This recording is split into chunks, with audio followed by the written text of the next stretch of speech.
18h52. Et c'est la tribu de... Merci d'être avec nous. Bon, on est en direct. Hein. Ouais, regardez, quand je fais ça, là, ici, là, là, ici, là, là, là, ici, là, je suis là. Voilà. Je vais en prendre 4 d'entre vous qui vont m'attaquer, je vais les massacrer.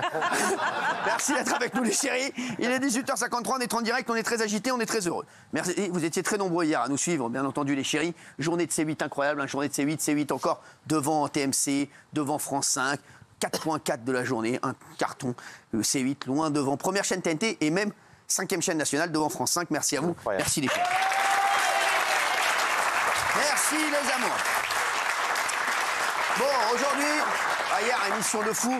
Aujourd'hui, émission de fou aussi. Alors, il n'a pas pu venir hier. Parce qu'il était chez la reine d'Angleterre, il va revenir aujourd'hui. Bertrand Deckers, parce qu'on a vu Kate Middleton, il va nous en parler, parce que Kate Middleton, tac, tac, tic, tac, tac, tac, bon, apparemment, ça va mieux, mais pas vraiment. On va nous en parler dans un instant. Les chéris, on va parler également un rappeur très connu, vraiment un des rappeurs les plus connus, impliqué dans un accident mortel à Créteil. On va en parler dans un instant, bien entendu. On parlera également de Kylian Mbappé. Oui, oui. J'ai des infos, rien ne va plus. En équipe de France, au Paris Saint-Germain, je vous dirai tout. J'ai encore eu des infos entre la radio et la télé. Bam, bam, ça n'arrête pas. Merci. Je vous dirai tout, c'est la cata, c'est la cata. C'est la cata, bien entendu, on va en parler dans un instant. Je sais que vous attendez ça avec impatience. Ne vous inquiétez pas, ce sera sans langue de bois et sans bois ni langue. Merci. Juste après, sur C8, après TPMP, Vol 93, un de mes films préférés. Ah oui. Eh oui, puisqu'on est le 11 septembre, malheureusement, triste anniversaire. Vol 93, et oui, ce sera sur C8, juste après, bien entendu. Touche pas à mon poste. Pour le moment, il y a quelques jours, l'émission démarrait et déjà, vous étiez là. Pour certains d'entre vous. Sachez que je vais devoir prendre des mesures budgétaires concernant quelques-uns d'entre vous. Bien entendu, pour ceux qui sont au plus proche de la retraite. Bon, on a compris alors. J'ai donc... Non mais... Bernard, non, on s'en va tout de suite. Non, même vous avez fini la retraite, c'est terminé. Donc, forcément, je vais leur demander une petite contribution pour que je puisse, bien entendu, terminer les fins de mois. Gilles Verdez... Pourquoi vous me regardez? Vous êtes concerné. Vous êtes concerné puisque vous vous approchez de la retraite. Il vous reste quoi, 4 ans? Ouais, peut-être plus, ouais. Non, 4 ans. 4 ans, bah si vous voulez 4 ans, ouais. On va même dire 4 jours. Voilà, donc Gilles Verdez, merci. Ça, on verra, on en parlera plus tard, bien entendu. Tout ça, je vous dirai pourquoi. Et je vais devoir prendre, bien sûr, des mesures, et je le dirai aux téléspectateurs, des mesures concernant vos cachets, bien entendu. Et ça tombera, voilà, mi-novembre. C'est pour les plus âgés ou pour tout le monde? Alors, étant donné que les plus âgés sont âgés, forcément, ce sera pour l'ensemble de l'équipe, bien entendu, même les plus jeunes et même voilà, ceux voilà, qui arrivent dans l'émission. Donc ça concerne également Polski Polska dans l'Himalaya. Mais c'est favorable ou c'est défavorable? C'est défavorable. C'est défavorable. Si c'était favorable, forcément, je n'en parlerai pas. Bien sûr, si c'est défavorable, bien entendu, il va falloir contribuer, bien entendu. Alors, c'est pas logique, vous voyez, puisqu'il nous reste plus que quelques années. Vous n'allez pas nous enlever des sous, puisqu'il reste que juste quelques années. Eux, ils sont jeunes, ils vont rester des années. Non, mais aussi, je vais leur enlever, t'emmerdes pas. T'emmerdes pas, je vais enlever à tout le monde. Donc voilà, comme ça, ce sera fait. Isabelle, je sais que ça ne la dérange pas du tout, avec tout ce qu'elle a mis de côté. Voilà. Ça fait des années, ça fait 70 ans qu'elle travaille sur RTL, à la télé avec moi, qu'elle fait des ménages partout. Je peux vous dire qu'Isabelle Morini-Boss, c'est elle qui va racheter la chaîne. Donc voilà, il faut arrêter les conneries. Isabelle Morini-Boss, je peux vous dire que quand elle sort d'ici, elle est en instant de tartine. Ah, je veux dire, voilà, Isabelle Morini-Boss, si vous avez besoin d'un prêt, vous demandez, bien entendu. Et vous aussi, vous allez réduire... Qu'est-ce qu'il y a, Et vous aussi, vous allez réduire la voilure? Je vais vous dire pourquoi. Alors, voilà, c'est la question que j'attendais. Chers Français, c'est la question que j'attendais. Eh oui, il y en a une qui est tombée dans le piège. C'est celle qui est le plus vaccinée. Malheureusement, elle est tombée dans le piège. Elle est tombée dans le piège. Les 2 seringues dedans. Voilà, les chéris, c'est fait. Je vais vous le dire. Je vais vous le dire. En Sarkozy, alors. En Sarkozy, je vais vous le dire. En Nicolas Sarkozy. Je vais vous le dire. Je vais vous le dire. Qu'est-ce que vous voulez? Ben non, je voulais savoir s'il n'y a que nous qui allons en pâtir ou que vous aussi, vous allez souffrir de ça. En pâtir. Jean-Michel en pâtir. Je vais vous dire. Chacun le sait. J'ai jamais menti aux Français. Chacun le sait. Ah oui, carrément. Alors, rajoutez pas quand même, les gars. Je vous le dis. Ce que vous êtes en train de me demander, Géraldine Maillet, c'est si moi aussi, hein, en mon âme et conscience, je vais donc réduire la voilure et réduire, un tant soit peu, mes émoluments. Eh bien, je vais vous le dire. La réponse est non. Mentir en français. C'est clair. Je dis la réponse est non. Cette honnêteté vous honore. Exactement. Et je le dis aux Français. La réponse est non. Je vais continuer à me gaver sur leur dos. Hein, voilà, et je le dis. Et j'ai pas peur de le dire. Voilà. Hein. Les Français aujourd'hui veulent de la transparence. Eh ben ils vont la voir. Je vous le dis. Donc Géraldine Maillet et consort. Hein, eh ben, je vous le dis. Hein, bien sûr, consort Valérie Benaïm. Je vous le dis. Hein, vous allez en chier des bulles. Hein, je vous le dis. Pendant que moi, je serai tranquillement à Hammamet, hein, en train de me dorer les glaouis. Voilà, merci. Hein, oui, mamie, qu'est-ce qu'elle veut? Et quand vous parlez de réduire nos cachets, c'est pas les cachets médicaux parce Allez, que merci, vous tu suivez, sors. ça Allez, faut tu les- sors.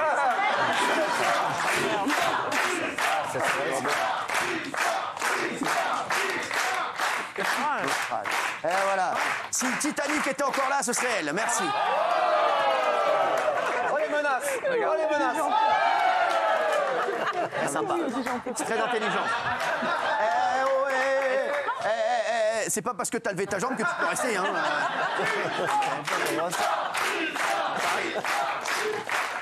Je crois qu'elle s'est claquée là. Elle s'est claquée, non mais c'est rien. Non. Oh, merci. Merci en tout cas, merci d'être venu. La sortie, c'est la première à gauche, merci. On va vous ramener, vous inquiétez pas, on va vous ramener à l'hospice. Merci. On rigole, ça va. Oh les gars, si on peut plus rigoler, ça va, merci. Je l'adore. Merde, c'est pété la gueule, merde. Oh, c'est rien, c'est le fémur. Ah, elle est de retour, tiens. Vous êtes plus rapide que Daniel. Hein. Vous êtes vachement plus agile que Daniel. Pas grand chose. Plus Vous êtes plus agile que Daniel. Merde. Non mais c'est vrai. Faites attention quand même. Ça va vous? Ah, moi, super bien. Et si on me dit pas que je suis vieille, je m'en rends pas compte. Hein. Qu'est-ce qu'il y a?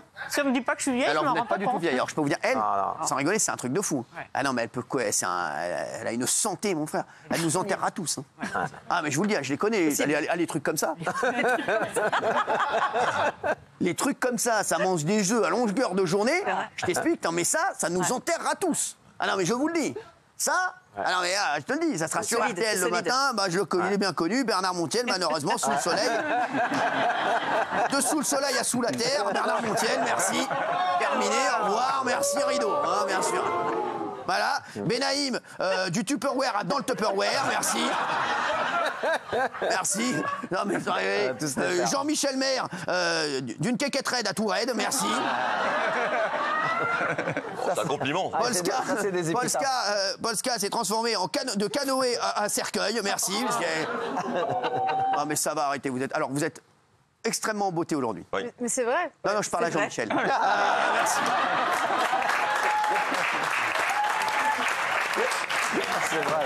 Oh, rigole, Polska, ça va, ça va, péter un coup, vous verrez Montmartre. Merci. Non, mais ça va. Comment vous allez? Bah ça va très bien, merci. Ça va? Vous avez des coupins parasols, vous l'avez mis en robe? C'est très joli. C'est très joli. Je dirais une serviette de plage du Martinez. Ah, c'est vrai, on dirait une serviette de ouais, on se rigole. Ouais, Après, venons de vu comment toi, vous êtes habillés, non mais quoi soyez l'autre, non mais arrêtez, non mais vous quoi êtes, non, vous C'est êtes pas de écœurant, conseils loups, Mais je suis vous en êtes bigou. sale, vous êtes sale. Je suis en excusez-moi. Quoi? Vous êtes en bigou, c'est non, deux vous êtes couleurs surtout en différentes. bigu. Merci. Vous pouvez- sortez Cloco. Ah, il sort comme ça. Il a rien fait.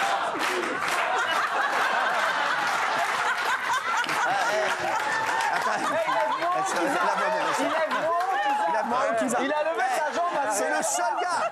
C'est le seul gars qui a 30 ans, il lève sa jambe à 6 sauter. rien du tout là. C'est incroyable. Sa jambe là, les gars. Ah, bah, puisque, attendez, chérie, non, s'il vous plaît, attendez. Non, 2 minutes, s'il te plaît. Puisque t'es habillé pour, descends les poubelles, s'il te plaît aussi. Merci. Ça arrangera tout le monde, non mais c'est vrai. Franchement, puisque t'es habillé pour, fais-toi plaisir, merci. Oui, bon alors, Gilles Verdez. Voilà. Bah, ça va. Qu'est-ce qu'il y a? Rien. Qu'est-ce que vous aimeriez qu'il soit écrit sur votre Nécro. tombe? Si j'ai un homme de gauche. Ah ouais? Moi, je vais mettre plutôt si j'ai un pigeon, ouais. Non, mais attendez, et vous? Moi, sur ma tombe, je voudrais qu'en mette, c'est décidé à partir d'aujourd'hui, je fais le mort. Ah, pas mal. C'est vraiment sympa. Hein. Ces gens sont sympas, vraiment. Vous, Bernard Montiel? Enfin raide. Ah, non. Insupportable. Non mais sans déconner. Ils font des vannes de gars de 102 ans. Benaïm. Elle a essayé de faire le bien. Ah ouais? Eh ben, C'est raté. C'est raté. Merci. Jean-Michel Maire. Quand je vous disais que j'allais pas bien. Oui. Ah ouais. Géraldine. Non seulement la vie est horrible, mais en plus elle est courte. Ah ouais. Pas mal. Moi j'aurais mis pour Géraldine putain de vaccin. Raymond. C'est nous qu'on a payé.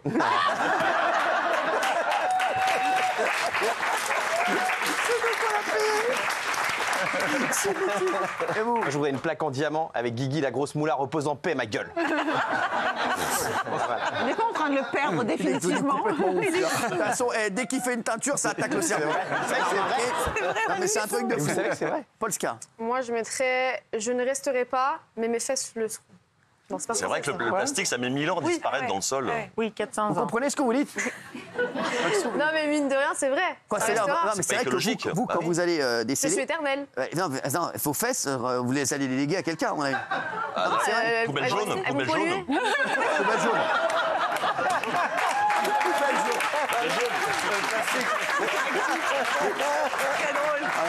Non mais franchement, c'est bon là, elles sont calées là parce que je sais que vous devez refaire, faut vérifier tous les combien de. Non, c'est bon, ça va être éternellement dans la terre. Quoi donc on touchera plus jamais là, ça y est, c'est terminé. Non. Là il n'y a plus rien à recaler.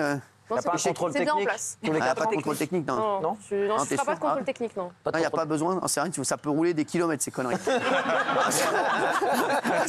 Quand c'est mis, t'es tranquille. Non mais c'est vrai, jamais, non, parce qu'à un moment, je sais que votre fesse s'est retournée. Ouais, mais maintenant, c'est bon, elle est en place, elle va bien. Là ça y est, c'est Merci bon. de demander. Elle bougera plus? Non. Non, c'est important parce que franchement, non mais sans rien, t'imagines, t'es tranquillement en rendez-vous, t'es aux impôts, ah j'ai perdu mon cul. Ça fout quand même. c'est le bon non mais endroit, ça la les fout impôts. mal quand même. Bah ouais, non, Mais t'imagines ou pas? Pascal, est-ce que tu fais attention quand tu t'assois? Est-ce que tu peux pas t'asseoir brutalement? Non, c'est vrai, à Est-ce mon que avis, tu ouais. dois amortir les chocs? En vrai, je peux pas, par exemple, sauter. Ah bah tu la verras jamais sur un trampoline. Hein. Non, mais d'une très grande hauteur, non, Ok. parce que ça peut partir un petit peu dans tous les sens, mais sinon, ça va. D'accord. Tu peux tout faire. Tu peux pas Donc il faut plonger, rester, tu peux pas rester plonger. tranquille Pas trop quoi. fort. Genre Voilà, il faut être un peu faut comme ça. rester, Là c'est le maximum. Et sur Ça, c'est le les maximum. sièges chauffants d'une voiture, tu risques pas de fondre? Ouais.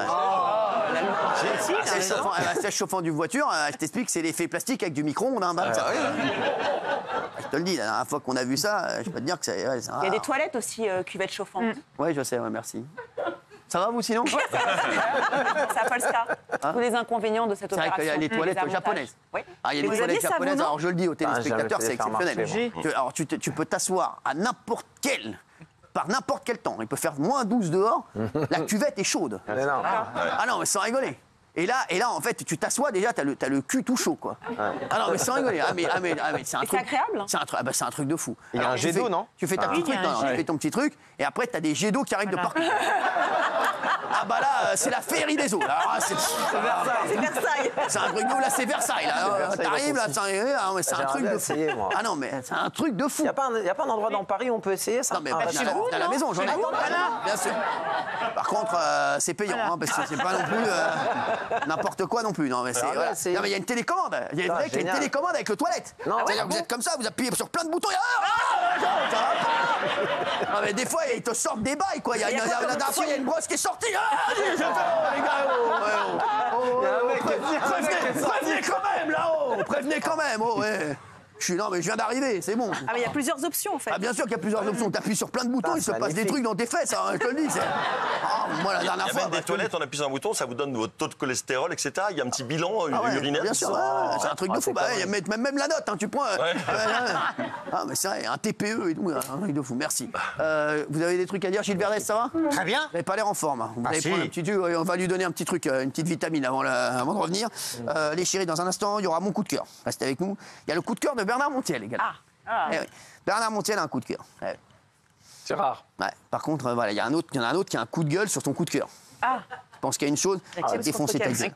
Et il y a un coup de gueule de Gilles Verdès, comme tous les jours. Hein. Gilles Verdès, toujours énervé, bien entendu. Voilà, il est énervé parce que, alors je vais vous le dire, parce que le Conseil d'État valide l'interdiction de l'abaya à l'école. Et Gilles Verdès est énervé. Oui. Voilà, bah, calme-toi parce que ça fait bouger ta coupe. Hein, tout de suite. Merci d'être avec nous sur CBS. 13, on est en direct bien entendu. Et on va revenir bien sûr sur les coups de cœur, les coups de gueule dans un instant. Mais juste avant, on va parler un petit peu télé, on va vous faire un peu le débrief de ce qui s'est passé hier soir. Bon, hier soir, déjà au niveau des audiences, le numéro 1 c'était France 3, avec le stagiaire, avec notre Premier ministre, Michel Barnier. Michel Barnier, voilà. Donc numéro 1, 4,2 millions. Il y avait encore Koh-Lanta, la tribu maudite. Alors Koh-Lanta, les mecs, même l'île, elle va fermer. On peut plus. Hein. Non mais j'ai l'impression qu'il y a 200 Koh-Lanta dans l'année.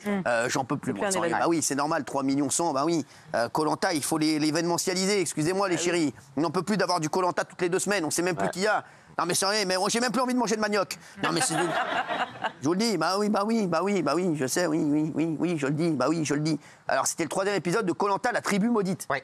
Et les audiences qui commencent à être maudites. Bon, comme chaque année, donc la production a préparé de nouvelles épreuves. Et je suis tombé sur l'épreuve la plus compliquée de toute l'histoire du jeu. Alors écoutez les règles, on dirait l'histoire du mariage de Fatou et Verdez, regardez. Voilà, face à un nouveau jeu totalement inédit, vous allez disposer dans chaque équipe de 8 cubes de 4 couleurs différentes. Et à l'aide de cordes, vous allez devoir relier les cubes de la même couleur. Avec une règle, jamais croiser les cordes. Les cordes, pour l'instant, sont en mer. 4 cordes de couleur, plus une corde blanche. Pour relier 2 plots, eh bien, votre corde de couleur ne sera pas suffisamment longue et il faudra la relier à la corde blanche. Dans chaque équipe, vous serez 7. Et vous allez vous séparer en 2 équipes. 4 d'un côté, 3 de l'autre. Et vous allez vous relayer. L'équipe qui présente ses cubes reliés en premier, sans croisement de cordes, qui l'emportera.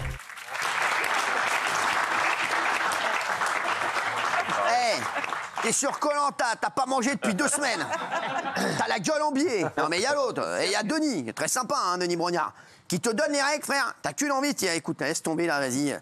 Prenez le riz, là, prenez le manioc, ne faites pas chier là. Les gars, je vais pas faire l'épreuve, là, je vais aller tranquillement là, sous un arbre, là, sous un cocotier, là. Non mais c'est vrai, me friser les glaouis, parce que là, non mais franchement, non mais c'est insupportable. Non, mais franchement, on comprend rien. Regardez, qu'est-ce qu'il veut? Non, mais c'est beaucoup trop compliqué. Et vous savez d'ailleurs qu'ils sont obligés, pour toutes les épreuves, notamment celle-là, c'est sûr, de réexpliquer longuement aux candidats les règles avant qu'ils fassent l'épreuve. Parce qu'ils ne comprennent pas plus que nous, quoi. Ah oui. Bah, c'est là que j'ai changé de chaîne, moi. Ah ouais, bah voilà, honnêtement, moi, ça m'a... T'es allé sur quelle chaîne? Déjà, j'ai une vraie Peur sur la ville, c'est 8 Peur sur la ville avec Minos. Oui, et après, il y avait le cercle, cercle Alors, rouge. j'adore Peur sur la ville.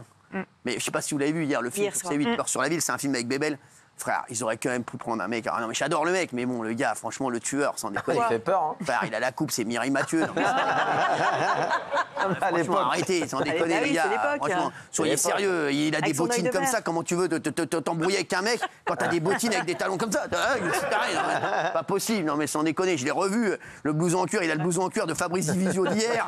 Non, mais les gars, sans déconner, soyons sérieux, quoi. Non, mais franchement, et j'adore le meilleur moment. Alors, il y a un moment dans le film, parce que Minos, il y a un œil de verre. Il y a un œil de verre. Et le meilleur moment, c'est quand un moment, il y a Minos, en fait, donc il arrive, il a été entendu, etc., parce que c'est un docteur, etc. Et à un moment, il est comme ça, il y a un briquet. Ah oui. Et il fait comme ça, il fait, refais ce que t'as fait avec ton briquet, là. Et il y a un truc de fou. Ah ouais, non, franchement, et là, il fait comme ça. Le trucage. Ah ouais. C'était Minos. Parce qu'il a vu le briquet que là, tu vois, parce que je veux dire, parce qu'il a demandé du feu. Oh putain, alors là, il y a des effets spéciaux, là, je peux te dire, il cache un œil, truc. Oh, j'étais comme ça, alors je peux vous dire, j'avais. Franchement, j'étais comme un fou, c'est un de mes films préférés, moi. 1 million hier, presque Peur sur la ville. La musique, elle est incroyable. J'avais fait un truc, moi, avec mon pote, on avait fait une reprise. Peur sur Nabil, un pote à moi. Les chéris, alors dans Koh-Lanta, juste je voudrais vous montrer un truc, c'est qu'il y a Cécile, alors, c'est une participante de Koh-Lanta, j'ai rien regardé de Koh-Lanta, pas mentir, voilà, je ne vais pas raconter des blagues. Elle a participé à un jeu dans lequel elle a remporté un collier d'immunité. Oui. Parce que c'est important. Il remporte des colliers d'immunité dans Koh-Lanta. Ici, on remporte des bagues de fiançailles qu'on ne me rend jamais. Super Ness. Là-bas, on remporte des colliers d'immunité. Donc voilà. Donc elle pensait pouvoir le cacher, le collier, sauf qu'elle s'est faite griller. Regardez où elle avait caché le collier. Dans Koh-Lanta, il n'y a pas 36 solutions. Hein. C'est bon, bah oui. Bah oui.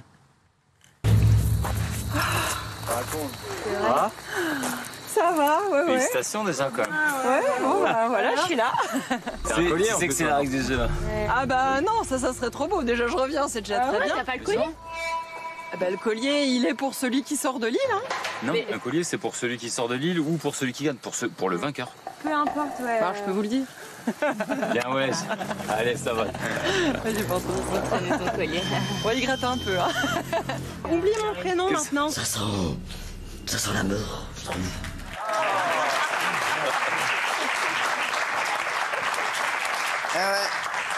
Elle a mis dans son slibard. Bon, oui.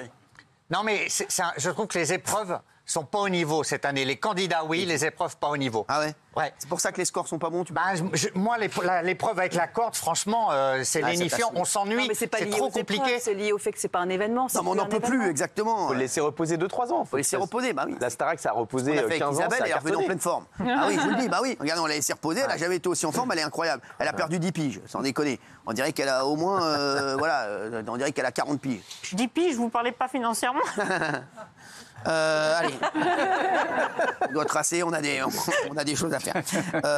Je voudrais vous montrer. Franchement, j'ai un petit coup de cœur. J'ai eu un petit coup de cœur, je voudrais commencer ce coup de cœur. Parce que vous avez vu qu'une campagne publicitaire a émergé pour vous demander d'apprendre à faire ses besoins au travail. Ah oui. C'est vrai. Alors j'ai vu cette campagne, moi c'est un petit peu mon coup de cœur. C'est le ministère australien de la Santé qui incite à ne pas se retenir quand vous avez envie de faire un gros popo. Ils disent qu'il ne faut pas se retenir, vraiment, il faut y aller, faut lâcher tout ça. Non, mais c'est vrai. Voilà, imaginez, vous êtes tranquillement au travail, vous avez le Boeing en bout de piste. Impossible. Eh ben, faut, voilà. C'est dur. C'est dur. Non, mais sérieux, voilà, parce que c'est très important, je vous le dis, et sur la campagne publicitaire est écrit, c'est normal de faire caca au travail. Et je suis complètement d'accord. C'est votre coup de cœur, ça? Bah, c'est mon coup de cœur. Sinon, c'est rien. C'est mon coup de cœur. De toute l'actu. Je vous le dis parce que c'est. Non, mais franchement, c'est vrai. Je vous le dis parce que c'est. C'est vrai que c'est un vrai problème de santé publique. C'est extrêmement important. Exactement. Moi, par exemple, moi, je ne me retiens pas. Oui, mais vous avez une loge avec des. Bah oui, vous avez des chiottes privées. Oui. Et même dans votre. Eh ben, écoutez, réussissez, vous aurez aussi des choses. Bah oui, les gars, moi, j'en ai rien à foutre. Mais même dans votre société de production, je ne sais pas si vous êtes déjà allé aux toilettes, chez H2O, vous respectez les poseurs de pêche parce que vous avez mis plusieurs toilettes par sexe. Exactement. Et donc, on peut y aller en toute sérénité. Parce que quand on a qu'un, t'es mort. Tu te retrouves nez à nez. Alors, c'est vraiment le toilette et roi. Le toilette et roi. On en parlait il y a un instant. Mais je vous dis, donc voilà. Donc faites attention. Non, mais je le dis, sans déconner, il ne faut pas se retenir. Non, je vous le dis, c'est extrêmement grave. Pour les enfants aussi. Bah voilà, les enfants se retiennent à mort. Il faut y aller. Même franchement, moi à l'école, moi il marié, voilà. C'est pas facile. Bah oui, non, mais moi je m'en fous. Moi je faisais sur le pupitre. Voilà. Non, moi aussi. Ah ouais, vous aussi. Ouais. Je me suis retenu pendant 15 jours. Non, c'est pas. Ah ouais. Sans plaisanter quand j'étais petit. T'as une occlusion. Parce que chez nous, à l'appartement, il y avait juste un chiotte et puis on était gênés, on parlait jamais de ça. Donc on y allait discrètement. Même s'il y a un chiotte chez toi, vous invitiez pas des gens à chier chez vous. Non mais attends. Parce que Bernard Montiel, c'est une brasserie. Non mais sans déconner, il allait prendre sa mère, il allait prendre des gens de la va venir faire caca à la maison. Vous réalisez pas, 5 enfants, mes parents, ma grand-mère. Arrêtez, non, pendant 15 jours, je suis pas allé. Je suis pas allé. Et alors, ce que on a fait, on jouait avec les copains de la cité au football. La cité. Bernard Montiel. Mais sorry, on jouait avec les copains du pavillon. On va dire, oui. La cité HLM de Bègle, la cité du Dora. Et je les salue parce qu'ils m'écrivent souvent sur Instagram. Je les remercie. Donc, je joue au football avec les copains, je donne un coup de pied dans le ballon et évidemment, tout est parti. Non, Vraiment. C'est là que t'as arrêté le foot. Un des traumatismes de ma vie. Je vous assure que c'est vrai. La honte du siècle. Je suis parti comme ça. Fini. Plus jamais jouer. C'est chaud. Oh, j'avais 10 ans.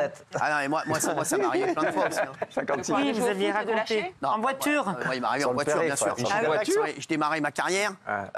Voilà. Et j'ai rendez-vous avec la directrice des divertissements de France 3 qui veut dîner avec moi. Donc, et elle me dit, je dois dîner, c'était au bout du Jmeul. Donc c'était hyper loin. Comme ça, et je vais dans un restaurant, un petit boui-boui. Bon, je savais que j'allais me faire inviter, donc forcément, j'ai pris toute la carte, hein, Les bonnes habitudes. Ah oui, je vous le dis. Et là, je suis comme ça, je rentre dans la voiture, et arrivé sur le périphérique, je sens mon frère, mais sans rigoler, j'ai l'impression que j'avais des animaux dans le ventre. Non mais, sans déconner, un truc de ouf, mon frère. Mais vraiment un truc de fou. C'est l'angoisse, le stress. Mais non, pas du tout. J'avais un mal de ventre, mon frère. Je suis comme ça, je suis sur le périph', mon frère. Faut lâcher. Je suis sur le périph' et je vois qu'on est à genre 10 portes de chez moi. Et donc, ça se calme un peu, je mets la musique à fond. Elle faisait un trop la fille. Bon, non mais non mais les gars, je peux le dire, j'ai le persil qui sort du cabas.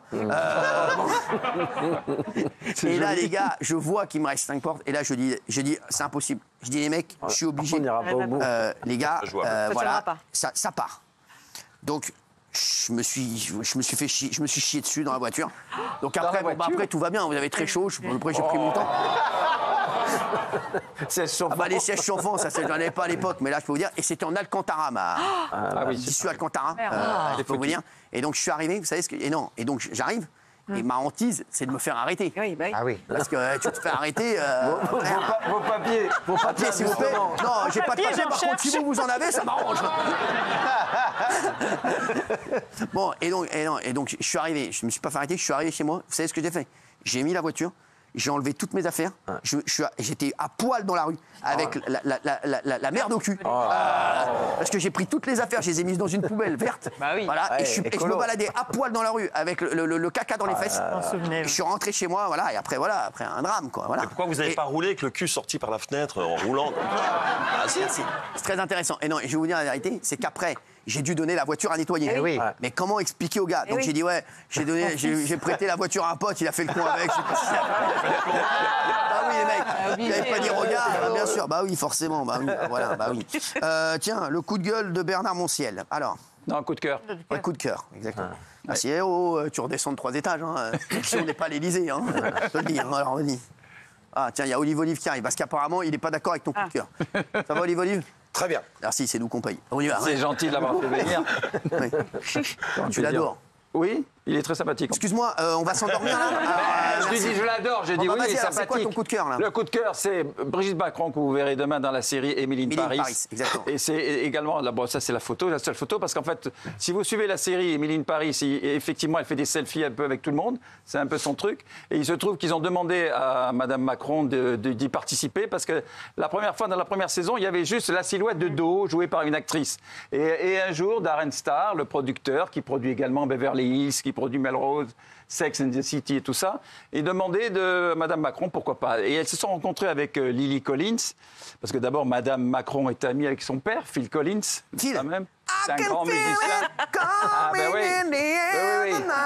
Elle les a reçus à l'Élysée. C'est bon, on peut chanter 2 minutes. Chanter. Mettez-nous du Phil Collins, ça c'est bien, un peu avec les téléspectateurs. J'adore Phil Collins, j'adore. Attends le temps qu'il trouve, remarque. Alors, finis ton info, il y aura Michel Marie.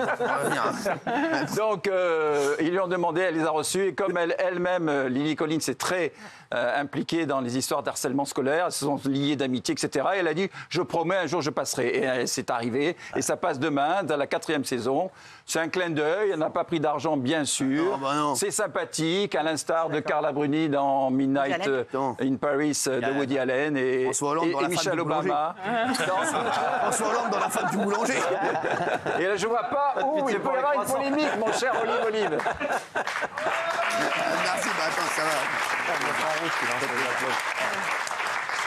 Calme-toi un peu. J'ai rien dit. Mais il se la raconte, il veut pas qu'on fasse des vannes, tout ça. Gilles Verdet. Non mais alors il a un coup de cœur, on n'a pas le droit de rétorquer, rien, mon tiers. Calme-toi un peu. Je te rappelle que l'Élysée, dans 2 ans, il n'y a plus rien pour toi. Donc voilà. T'inquiète pas, il arrive toujours à se replacer, mon frère. C'est vrai, je te signale, j'étais à la télé avant l'Élysée. Bien sûr, il était à la télé avant l'Élysée, il sera à la télé après l'Élysée, et je peux te dire, il sera sous le soleil pendant longtemps encore. Olive, t'es pas d'accord avec ce coup de cœur? Vas-y. Non, je suis pas d'accord avec lui, mais à la rigueur, ça m'étonne pas, puisque maintenant c'est un secret pour personne. T'es quand même le plus grand ami de Macron et de Brigitte Macron. Mais à la rigueur, je vais aller plus loin. Tu me fais penser un peu à l'époque du Moyen-Âge, si tu veux, où les gens, quand ils voulaient être courtisés, ils devenaient le bouffon du roi. Ils étaient prêts à tout accepter, en fait. Et c'est ce qu'on est en train de constater aujourd'hui. T'es prêt à tout accepter. Il accepte aujourd'hui. Accepter quoi? Non, mais parce que t'es prêt à tout accepter. C'est ridicule ce qu'elle a fait. Alors, il suffit de regarder les retours qu'on a sur les réseaux. Je vais te dire pourquoi les gens s'insurgent en fait aujourd'hui. Les gens ils vont pas dissocier Brigitte Macron et Emmanuel Macron. Ils vont associer le couple Macron. Et aujourd'hui malheureusement notre société va tellement mal qu'ils n'ont pas forcément envie de voir la femme du président aller dans des séries télévisées et ce qui s'ensuit. Les citoyens français ce qu'ils veulent c'est des résultats qu'ils n'ont pas et ils se disent pendant ce temps-là. Ça n'a rien à voir, tu mets rien à voir là-dedans. Mais si ils vont associer les choses. Elle n'est pas élue, elle n'a aucun statut. Mais je savais très bien que tu allais me dire ça, mais les gens vont associer les choses. Non mais attends, c'est comme si Patoche était responsable des prestations de Valérie Benaïm. Non, je suis désolé. Non, je suis désolé, il n'est pas responsable, Patoche. Vous écoutez Olive, elle ne doit pas faire les pièces jaunes. Si, parce que ça, pourquoi ça va pour les citoyens français. Je trouve que c'est plutôt pas mal. Ça va rien apporter aux citoyens français. C'est le rayonnement de la France. C'est rayonné par Olive. Alors attendez. C'est là où vous trompez Olive. Vous savez pourquoi? Parce qu'en fait, le hashtag... C'est Olive au carré. Il y en a 2. Ça suffisait. C'est Olive. Olive. Parce qu'il y en a 2. C'est vrai que c'est Olive. Bah oui. Ah, il s'appelle Olive Olive. Olive, pardon. Ah oui. Alors, mais c'est très important. Tu sais, elle fait des hashtags, ça passe dans le monde entier. C'est un succès mondial. Et surtout, elle fait le hashtag avec Madame Macron où c'est marqué Make it iconique, qui est effectivement le slogan pour que les entrepreneurs français viennent travailler en France et installer leurs usines. Donc c'est mondial. Alors, on voit le retour sur les réseaux. En tout cas, je peux te dire que c'est pas les specs, c'est un réseau. Non, on s'en fout pas. Les réseaux, tous suicidés. Par contre, c'est chiant de dire ça. On s'en fout des réseaux, c'est pas vrai. Parce que les réseaux, c'est les citoyens, c'est ce qu'ils pensent, c'est ce qui ressort en fait. Planqué derrière des faux noms. Non, ça n'a aucun intérêt pour moi. Mais c'est pas une première, elle a déjà fait Vestiaire, la série sur les handicapés, la saison 8, où elle était dedans. Donc là, pour le coup, c'est un vrai truc quasiment humanitaire. Donc, Madame Obama a tourné 5 séries. Bien sûr, exactement. Oui. Alors, oui, mais Emily in Paris, c'est la série la plus regardée sur Netflix. C'est une carte postale de la France, comme les JO. Donc de la même mesure qu'Emmanuel Macron est présent aux JO, alors que c'est pas tellement politique, c'est sportif. Là, ça ne me choque pas qu'elle fasse rayonner la France à travers ça. Pourquoi ça devrait choquer? Vous allez déçu, ça dure que 15. Tu vas être déçu, Olive. Olive. Ça dure que. C'est comme si t'appelais Miou Miou Miou. Elle se retourne pas. Ça va dire 15 secondes. Ah oui. Et son slogan qui va faire le tour du monde, Make it iconique en hashtag. C'est magnifique. Sincèrement, je te le dis, moi, mon ressenti personnel, je préfère avoir autre chose qui fasse ce tour du monde en ce moment, surtout quand on voit l'état du pays. Je vais te dire, on peut aimer Emmanuel Macron, pas aimer. Mais moi, ce que je pense, Olive, après, tu penses ce que tu veux. Non, bien sûr. Non, franchement, là-dessus. Désolé, franchement. Une fausse polémique. Et puis, elle n'a rien à voir là-dedans. Elle ne croit pas Brigitte Macron, et je te le dis, toutes les femmes ne sont pas d'accord avec tout ce que font leurs hommes et leurs maris. Alors loin de là, je te le dis, elles sont souvent pas d'accord. Donc Brigitte Macron, elle a jamais donné son avis sur la politique. Et elle a bien raison d'ailleurs, parce que si elle commence à donner son avis sur tel truc, après on va lui dire pourquoi elle n'a pas donné son avis sur ça, elle a donné son avis. Donc elle fait très bien de ne pas donner son avis. Mais sache-le que les femmes, et moi je vous le dis, Fatou, elle pense tout le contraire de Gilles Verdez. Ah oui. Non mais c'est vrai, voilà. Donc voilà. Pas le contraire, Géraldine, elle pense pas pareil que son. Ah non, pas exactement. C'est pas étonnant que les gens vont associer les choses. Lui, Guillaume Janton, il pense pas la même chose que Claude François. Mais c'est vrai. Non, mais c'est vrai, voilà, c'est vrai. Non, je te dis. Non, mais voyez, Olive, il y a quelque chose d'important qu'elle fait que personne ne sait. Quand elle a constitué des écoles où elle apprend à lire à des gens. Qui est de partir de 15 ans jusqu'à 70 ans. Et elle tient ces écoles financées par des fonds privés, par des sociétés, des sponsors, et elle donne des cours, et elle se déplace, et elle y va, et elle ne communique pas du tout là-dessus. C'est une belle œuvre, comme les pièges jaunes. Je vais te dire, moi en fait, le problème associé, bien sûr, on peut associer Brigitte Macron et Emmanuel Macron, mais les associer sur leurs pensées, sur ce qu'ils font, c'est pour moi, excusez-moi, c'est misogyne en plus. Ah oui, je suis désolé, après, je sais qu'Olive, il n'est pas du tout comme ça, mais c'est en fait, il faut arrêter. Je suis sûr que Brigitte Macron, si c'était elle qui dirigeait la France, elle aurait peut-être pas fait comme Emmanuel Macron, je suis persuadé. Voilà, et c'est comme si Isabelle Morini-Bos pense pas du tout la même chose que son mari. Non mais c'est vrai. Souvent, oui. Merci, excusez-moi de vous avoir réveillé. Je suis désolé, ça se reproduira plus. Raymond, il pense pas la même chose que Delphine, Catherine, Véronique, Janine. Oui. S'ils pensaient la même chose que toutes ces meufs, ils auraient de la tête pleine. Merci. Voilà. Elle met pas le pays en porte-à-faux, c'est pas quelque chose de mal qu'elle fait. Donc après, les gens, je pense qu'ils font la différence entre la politique d'Emmanuel Macron, de ce que fait Emmanuel Macron, ce qui a fait de bien, ce qu'il a fait de mal, ça tout le monde le sait, et c'est pas parce qu'elle va tourner une série 15 secondes, et Carla Bruni elle aura arrêté de chanter alors à ce moment-là, elle arrête de chanter quand Nicolas Sarkozy était président. On arrête tout. Et dans ce cas-là, François Hollande il arrête de faire des fougasses, les gars. Et Julie ce qu'en pensent les téléspectateurs, merci. Alors ça c'est le sondage de l'émission d'avant. Pour vous dire, ça c'était le sondage il y a 1 heure avec Pascal de la Tour du Pin, Nolo et moi. Pour vous dire en régie comme ils sont sur le coup. Ah non mais en régie là les gars ils arrivent, mais là je t'explique. Les horaires du Canada. Je peux vous dire, là c'est Laure Manodou. C'est à Florent. Sérieux, c'est Léon Marchand en régie. Avec leur bonnet, là, ils comprennent rien à ce qui se passe. C'est qui ça, Hanouna, je connais pas. Je suis désolé, je connais pas Hanouna. Je suis désolé, écoute, je débarque. Je suis désolé. Merci. On va avoir le sondage, vous l'aurez bien entendu dans une demi-heure. Celui-là.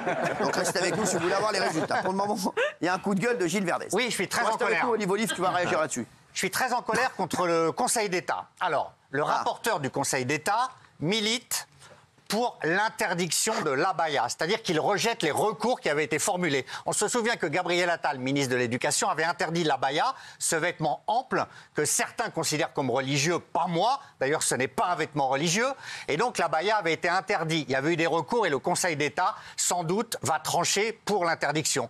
Cyril, je trouve que c'est encore un moyen de diviser l'opinion. L'abaya, c'est 300 personnes sur 12 millions d'élèves. Qu'est-ce qu'on s'en fout? Est-ce qu'on n'a pas des choses plus importantes à régler à l'école? En ce moment, il n'y a pas de profs, il y a des tas de problèmes. Qu'on nous laisse tranquilles avec l'abaya, que les gens puissent porter les vêtements qu'ils ont envie de porter, que le Conseil d'État ravive cette polémique, je trouve ça totalement stupide. Voilà. Alors on va voir, je vais voir ce qu'en pensent les téléspectateurs, mais je pense qu'ils vont pas être du tout d'accord avec vous. Pourquoi Je vous le dis, Géraldine Maillet.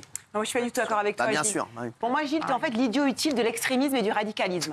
D'abord, moi, je me demande toujours pourquoi, quand j'étais jeune, parce que tu dis c'est culturel, l'abaya. Pourquoi moi, quand je suis jeune, je suis dans une école publique de la République, il y a des enfants de toutes les confessions, et pourquoi il n'y est jamais question de mettre l'abaya? Pourquoi il n'y a aucune revendication religieuse? Donc ça veut dire que c'est pas culturel. Ça veut dire que c'est une manière de pratiquer ta religion qui est politique. Bah oui, parce que sinon c'était culturel, ce serait depuis tout le temps, depuis 10 ans, depuis 20 ans, depuis 30 ans. Donc il y a une poussée aujourd'hui du frérisme, d'un entrisme religieux aujourd'hui, on le sait en France. Attendez, il n'y a pas que les fachos comme moi, puisque de toute façon ça va être la défense de Gilles Verdez, qu'on est islamophobe et que je ne suis pas attaqué du tout, je suis complètement tranquille, alors là, je n'ai pas à me défendre. Tous les jours, à chaque fois, tu dis que quand on est contre l'abaya, on est raciste et on est islamophobe. Oui. Donc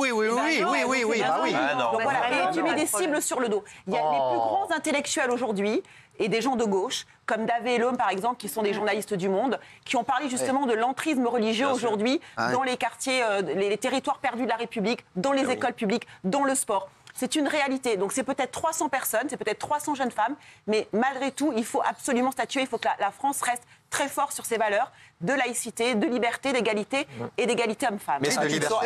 Attendez, s'il vous plaît. Mais est-ce que ça te dérange? Est-ce que tu te sens agressé par ce bout de tissu qui n'est après tout qu'un bout de tissu? Moi, j'aime pas le lien qu'on fait entre abaya... J'aime pas le lien qu'on fait entre abaya... J'aime pas le lien qu'on fait entre abaya et frérisme. Moi, ça ne me dérange absolument pas de voir quelqu'un en abaya. Ça ne me dérange pas de voir une femme voilée dans l'espace public. Mais t'as lu le conducteur ou pas? On parle de l'école. T'es au courant? T'as bossé ou pas aujourd'hui? Je parle de l'abaya. Ça ne me dérange pas du tout l'abaya. À l'école, non, à l'école. À l'école publique, je ne veux pas. Moi, ça me dérange pas. De religion. Et ça, il y a une grosse hypocrisie parce que je suis désolé, à l'école, tout le monde, en tout cas, il y a beaucoup d'élèves qui mettent des croix catholiques et personne ne dit rien. Donc l'argument du signe ostentatoire religieux, il est complètement bidon, les gars. La vérité, c'est qu'il y a il n'y a pas de problème, mais tu mets pas l'abaya. Et pourquoi pas? Chaque religion a ses spécificités. Non, mais non. Jean-Michel Maire, c'est pas un vêtement comme un autre. La preuve, ne dis pas que c'est un bout de tissu. Il y a en France, il y a quelques années, on avait interdit les Bermudas à l'école. Il n'y a pas eu de manifestation dans la rue pour dire rétablissons Bermudas. On s'en fout. C'est bien la preuve. La dernière fois, on a interdit les slips dans les douches. Non, mais c'est bien la preuve que c'est le début, quand même, comme le dit Géraldine, d'un entrisme religieux. Voilà, une forme de... Le but de l'abaya, c'est quoi? C'est des vêtements amples pour cacher les formes de la femme. Et alors une déféminisation. Et alors c'est le début de la soumission de la femme au regard des hommes. Et là, oui, tu vois du monde, c'est ça. Pas tous en même temps. C'est ça. Pas tous en même temps. En interdisant l'abaya, on protège les femmes, je trouve. Alors, s'il vous plaît, non, je voudrais, parce que vous, ça va? Non, mais Géraldine a raison. Autrefois, moi, il y avait l'étoile de David, il y avait la croix, il y avait la main, ça ne gênait personne. On cohabitait tous avec plaisir. Bien sûr. Donc, pardon, ça veut dire quelque chose. Bien sûr, ça veut dire quelque chose. Et puis surtout, on ne laisse pas les professeurs et les directeurs d'établissement seuls. Au moins, là, maintenant, il y a une directive qui est claire et nette. Et ce n'est pas au cas par cas, au coup par coup. Voilà, là, maintenant, ils ont de quoi s'appuyer sur quelque chose qui est concret, qui est législatif. Et du coup, ils ne sont pas perdus tout seuls. Olive. Bah, moi, je pense qu'on oublie de dire quelque chose aussi. Est-ce qu'on accepterait qu'on rentre avec une casquette en classe? Tout simplement. Non. Non, mais sans déconner, est-ce qu'on pourrait se mettre avec une casquette pour rentrer en classe? Pas en classe, mais à l'école, oui. C'est dans la cour. Mais à l'intérieur des cours, apparemment, ils voudraient le porter jusqu'à l'intérieur des cours. Mais pardonne-moi, Olive, mais ça n'est pas un habit comme les autres, de la même manière. Non, mais en plus, je suis d'accord, ça. Le député insoumis a dit qu'il mettait au même niveau la féminité d'un voile et d'un rouge à lèvres. Non, en fait, je suis désolée. Non, mais je suis désolée de penser que ça n'est pas un habit comme les autres, malgré l'agitation et l'excitation du Ça a une connotation religieuse. Mais le seul message de l'abaya, c'est de dire je suis musulmane, comme le seul message d'une croix catholique est de dire je suis catholique. Qu'est-ce qu'il y a de mal là-dedans? Est-ce que je peux vous poser une question? Tout à l'heure, moi, je suis allé dans un magasin de sport. J'ai acheté ce magnifique jogging. Merci. et la jeune fille qui était à la caisse était voilà, portait la baya. Bah moi, ça ne me pose aucun problème. Ça m'a posé aucun problème. Et en plus, je vous dis, il s'était trompé, tout ça. Elle a été extraordinaire. C'est pas l'école de la République. Ce n'est pas l'école, ça n'a aucun problème. Moi, ça me dérange pas du tout. Dans un truc privé, ça n'a pas du tout dérangé. Mais ça ne dérange absolument pas. Ah bah très bien. Vous me posez, est-ce que ça vous dérange? Non, mais l'école publique, pas de. D'accord, c'est à l'école. Ça dérange pas dans la rue, ça dérange pas au travail. Dans un magasin, dans la rue, c'est bon, j'ai rien dit, bordel, merde. Juste à l'école. Je pose une question. Je dis que moi, ça ne m'a pas dérangé, bordel de merde. Voilà, et j'ai pu, grâce à elle, acheter ce magnifique jogging qui me va extrêmement bien. Les twittos le disent. Parce que l'école publique, pour moi, Cyril, c'est un socle commun, c'est des valeurs communes, c'est l'esprit des Lumières. Oui, mais 2 minutes, on est en train de rigoler, là, je chie un coup. Merci. Oui, Paul Scar. Pour moi, abaya, ça ne veut pas dire musulmane. Par exemple, moi, j'en ai plusieurs chez moi, parce que je suis très confortable, oui, moi, et pourtant, je ne suis pas du tout musulmane. C'est culturel. Par exemple, si demain, il y a Jean-Pascal de Normandie qui va vouloir mettre une tenue traditionnelle de la Bretagne, personne ne va rien dire. C'est pas religieux. Mais ça non plus. C'est pas du tout religieux. Je ne suis pas du tout religieuse, et pourtant, j'en ai parce que c'est confortable. Pour moi, ça cache du racisme, c'est tout. Et merci l'uniforme, ça permet de régler d'un coup tous ces genres de problèmes. Tout le monde a un uniforme, c'est parfait. Alors, on enlève les croix. Et il n'a pas tort. On enlève les signes. Moi, ça ne me dérange pas les croix. On enlève les signes. Désolé, ça ne me dérange pas. Désolé, ça ne me dérange pas les croix. Il y a une différence entre un collier et une tenue. La main, ça ne me dérange pas. Les croix, ça ne me dérange pas.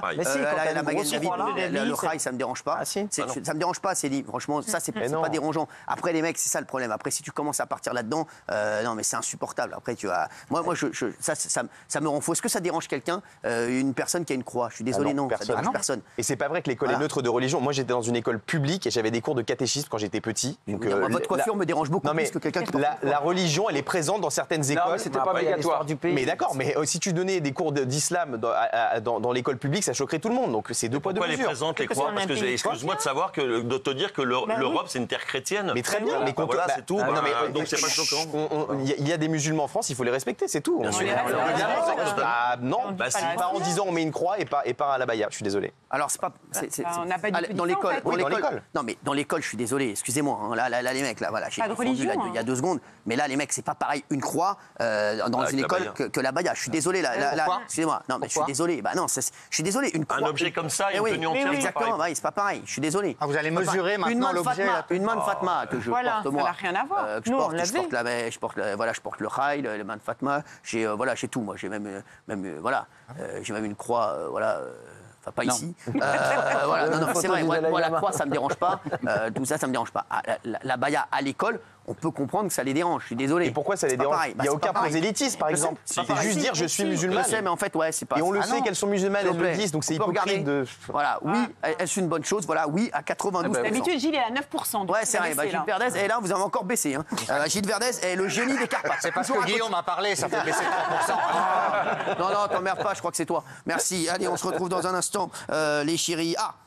Kate Middleton, on va avoir de ces news. Kate Middleton, voilà, elle va arriver dans un instant. Et vos militants commettent des crimes. Malgré les poursuites judiciaires, Louis Boyard, récidive sur Marine Le Pen. Il a encore fait un truc, là, Louis Boyard, encore. C'est tous les jours, les gars, sans déconner. Génie. C'est incroyable, il ferait mieux de penser à se raser la moustache, à tout de suite.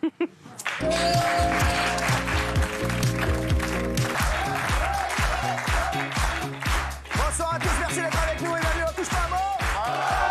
Merci d'être là, les chéris. Il est 19h48, on est en direct et on va vous dérouler les 5 images qu'il ne fallait pas louper aujourd'hui. En numéro 5, forcément, c'est la disparition de Didier Roustan, icône du journalisme sportif. Didier, c'est pour moi un des plus talentueux qu'on ait connu. Il était exceptionnel. Moi, je le regardais. C'est un mec que j'ai regardé quand j'étais petit pendant des heures et des heures. Il est incroyable parce qu'il essayait toujours d'amener quelque chose, une mise en scène. Il s'habillait, il faisait des trucs de fou. Il disait, il était drôle, il balançait. Voilà, Didier Roustan, pour moi, c'est un des plus grands journalistes sportifs qu'on ait connu. Il est parti ce matin à l'âge de 66 ans. J'adorais même son look et tout. J'étais fou de ce mec. Didier. Et c'est vrai qu'en plus, on devait se voir prochainement. Ah ouais. Et c'est vrai que ça me fait beaucoup de peine parce que Didier, pour ceux qui le connaissent ou les plus jeunes peut-être qui ne le connaissent pas, sachez que pour moi c'est peut-être un des plus grands journalistes sportifs qu'on ait eu en France. Ouais. Et vraiment, il était incroyable. Il laissait rien au hasard. Et il essayait toujours de rajouter un truc. Voilà, et je pense fort à sa famille, forcément. Et Didier Roustan, regardez, on a sa dernière apparition. C'était dans l'équipe du soir en juin dernier. Regardez. Le président de l'équipe du soir, c'est Didier Roustan, notre président à vie. Bonsoir Didier. Bonsoir Aimé, bonsoir tout le monde. Comment ça va mon Didier? Ça va. Non, ça va pas. J'ai fait une intoxication alimentaire il y a pas Qu'est-ce qui se passe? Et je m'en sors pas, je prends des cachets, non, ça va pas du tout. Enfin, en général, on dit comment ça va, tu dis ça va. Ouais, ça va. Eh ben, ça va pas. Mais bon, on va faire avec. C'était un grand journaliste et puis un humaniste. Ouais, il aimait les gens. Exactement. Il aimait le foot, il le racontait à sa manière, hein, un foot qui est moins le foot business d'aujourd'hui.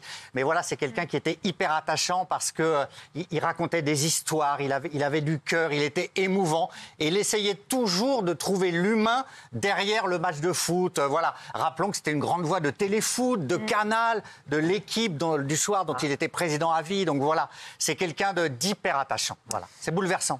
Il a voulu se faire enterrer avec l'écution de la SCAN, il était fervent supporter, et c'est une des dernières volontés. Il est incroyable, voilà, il va nous manquer vraiment Didier Roustan.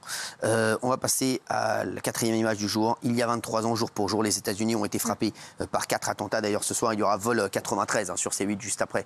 Touche pas à mon poste, c'est bien sûr le 11 septembre. Tout le monde, dès qu'on voit la date du 11 septembre, je ne sais pas pour vous chez vous, dès qu'on voit le 11 septembre, dès qu'on dit on est quel... Ah, j'ai vu tout à l'heure, je me disais on est quelle date? 11 septembre. Et c'est vrai que tout de suite, c'est un truc de fou, c'est vraiment une date qui restera gravée pour tout le monde.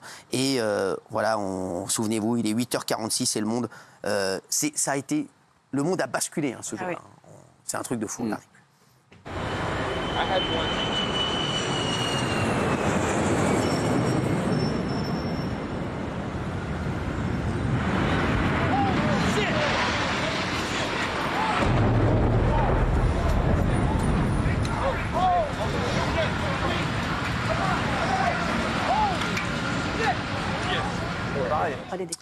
Je me rappelle. 17 minutes plus tard, un second avion percute la seconde tour. C'est vrai qu'on ne comprenait pas ce qui se passait. Vraiment. On croyait que c'était un accident après. Personne ne comprenait. Moi, je me rappelle, ma mère, elle ne comprenait pas ce qui se passait. Ma grande sœur aussi, ils ne comprenaient pas ce qui se passait ce jour-là. Ils ne comprenaient pas. En fait, c'était un truc de fou. Et tout le monde, toute la famille était devant la télé, ils ne comprenaient pas. Mon père, tout le monde était. Voilà, tout le monde se demandait ce qui se passait. Regardez.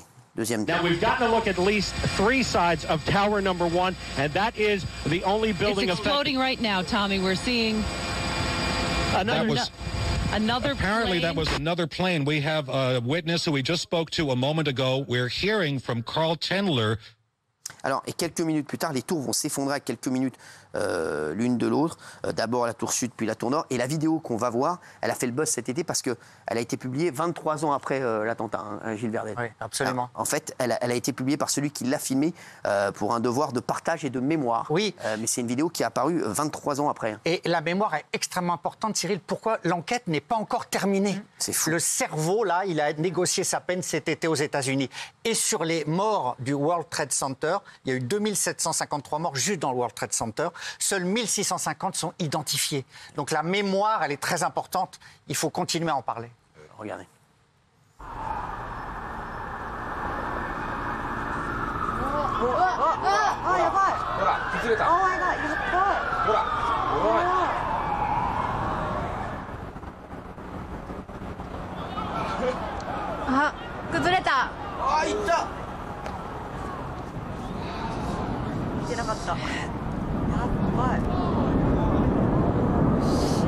Non. Alors, c'est vrai que cette vidéo, elle a beaucoup fait parler. Absolument. Cet été. Oui. Et aujourd'hui, Cyril, je suis allé sur le site commémoratif, là où il y a eu les attentats. C'est absolument à voir parce que ça dit tout de l'horreur. Et on voit... Les derniers instants des gens sont racontés. Enfin, c'est d'une émotion incroyable. Vous avez raison, ça a changé le monde. Exactement. Troisième image du jour. Alors, cette info. 5 cas probables de botulisme ont été recensés en Indre-et-Loire après la consommation de conserves artisanales de pesto à l'ail des ours. Les ministères de la Santé et de l'Agriculture ont tiré la sonnette d'alarme et ont ordonné le rappel des produits. 600 bocaux sont recherchés. Les malades ont été placés en réanimation. C'est un truc de fou. Regardez, c'est du pesto, à cause du pesto. Ouais. Ils sont hospitalisés ici, au CHU de Tours. 2 hommes et 3 femmes d'une trentaine d'années en réanimation ou placés en soins intensifs. Ils ont été pris de vomissements après avoir consommé des conserves artisanales. Ils étaient vendus lors d'événements locaux, comme la foire à l'ail et au basilic à Tours. Les victimes souffriraient de botulisme, une maladie grave qui peut entraîner des troubles digestifs, puis des difficultés à avaler, à parler, des troubles visuels jusqu'à parfois une paralysie des membres. L'an dernier, une quinzaine de personnes avaient été intoxiquées dans ce bar à Bordeaux. Une personne est décédée. Ouais, alors le botulisme, alors pour les téléspectateurs qui nous rejoignent à 19h54, on se dit on a mangé du pesto, maintenant on va être comme ça. Non mais sans rigoler. C'est un problème. C'est un truc de fou. Oui, c'est un problème de stérilisation au départ. C'est quoi le problème? Alors c'est mal stérilisé et ensuite il y a une toxine, une bactérie qui se propage, la toxine botulique, et elle va en fait entraîner des problèmes digestifs. La vue se brouille.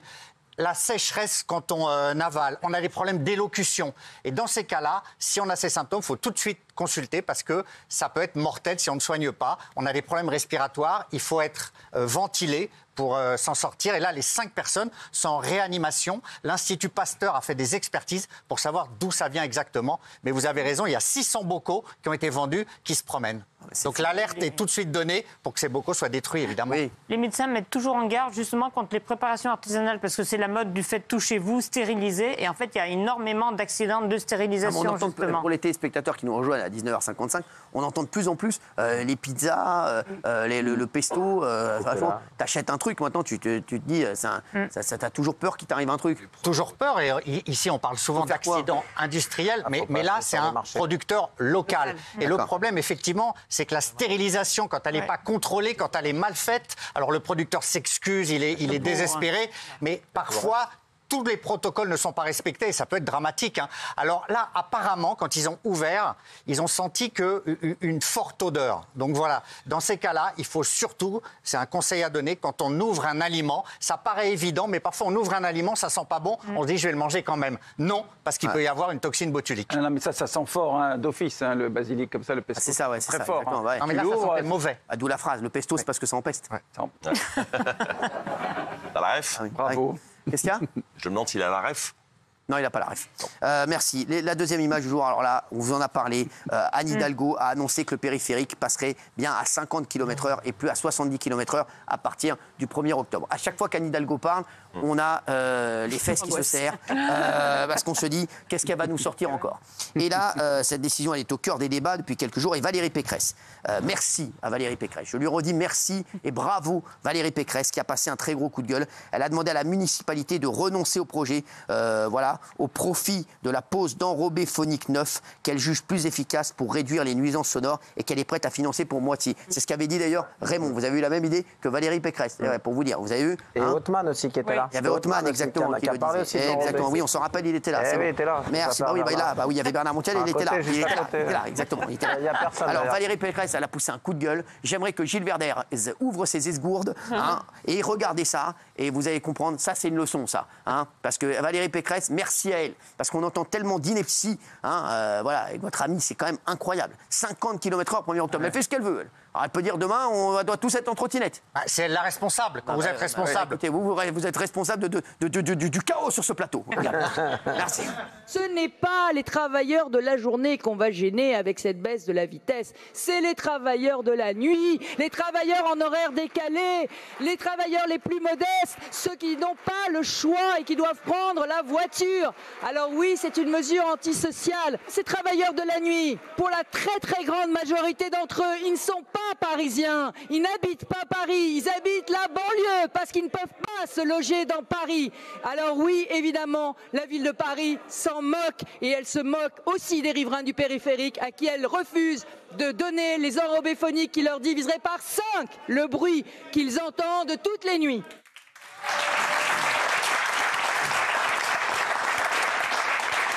Ah ouais. Alors, on peut faire les deux aussi. On peut aussi couvrir le périphérique, ça serait très bien. Alors, et toi, on peut te faire taire aussi. Mais, si vous voulez. Mais c'est pas incompatible. On va à 50 et on met ses enrobés. Regarde ce qu'elle dit, Valérie Pécresse. Elle dit n'importe quoi. Elle pense aux travailleurs. Elle a raison. Elle ne pense pas à tous les gens. Pourtant, elle est présidente de la région Île-de-France et tous les gens qui vivent autour du périphérique. Quand elle dit que c'est une mesure antisociale, t'es pas d'accord? Bien sûr. Pourquoi c'est antisocial? Le seul qui va te répondre, c'est Raymond. Elle dit que ça pénalise les gens. Parce que toi, t'es directement concerné. C'est les gens qui roulent pas. Les gens qui roulent pas, ils peuvent même le périph' à 10 km/h. Vous roulez pas, vous prenez le métro. Qu'est-ce que t'en as à foutre? Vous passez pas de temps sur les routes, c'est comme ceux qui disent.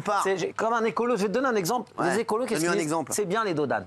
sais qu'il n'y a rien de plus polluant qu'un dodane. Des fois, tu es dans une rue, il y a 2 murs, il n'y a pas de passage, il n'y a pas d'école, il n'y a rien, et tu as un dodane. C'est-à-dire que tu étais élancé, on te fait freiner, tu passes le dodane, tu raccélères, tu refreines pour le dodane, tu raccélères, tu refreines, tu fais de l'amiante pour tes plaquettes et tu fais du CO2 parce que tu raccélères tout le temps ta voiture au lieu de rester élancé. C'est les mêmes mecs qui te disent on va mettre le périph' à 50 parce que ça pollue moins. Prouve-le-moi que ça pollue moins, parce que tu changes de rapport. Donc tu remontes. Mais il connaît rien. Tu remontes un rapport et tu rejettes du CO2. Après, je suis pas spécialiste du CO2. Il n'y a aucune étude. Il connaît rien là-dessus.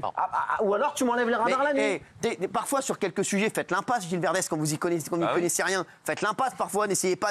On peut pas tout savoir sur tout. Lui, il fait jamais l'impasse, lui, dans l'émission. Air Paris, qui est une autorité compétente, quand même pour la pollution, eux-mêmes ont fait un rapport pour dire que ça n'avait rien changé et que les précédentes diminutions n'avaient rien changé. Ils ont fait une voie Jeux Olympiques, là. On l'a tous vu. Ceux qui habitent sur Paris l'ont tous vu. Après, Paris, c'est pas la France, une fois de plus. C'est Paris, c'est Paris, c'est pas la Blanche, oui. Ils ont fait une voie. Il y avait personne sur la voie. J'ai vu peut-être une voiture de police. Peut-être un taxi, une ambulance. Il y avait des bouchons sur les deux autres voies ou 3 autres voies. On était à l'arrêt. On a doublé nos temps de trajet. Ça n'a pas dérangé pour la pollution. Ça a fait chier personne, là, Gilles. Ça a fait chier personne que pendant tous les JO, on a pollué plus que d'habitude. Il n'y a pas une étude qui va sortir, là, par contre. Il y a 0 étude qui va sortir sur la pollution qu'il y a eu, sur les bouchons qu'il y a eu, là. Il n'y a pas d'étude. Mais la seule étude, c'est que la vitesse moyenne sur le périph', elle est à 38 km/h. C'est une fois de plus. Ça sert à rien. Ça sert à rien du tout. Ça sert à rien du tout.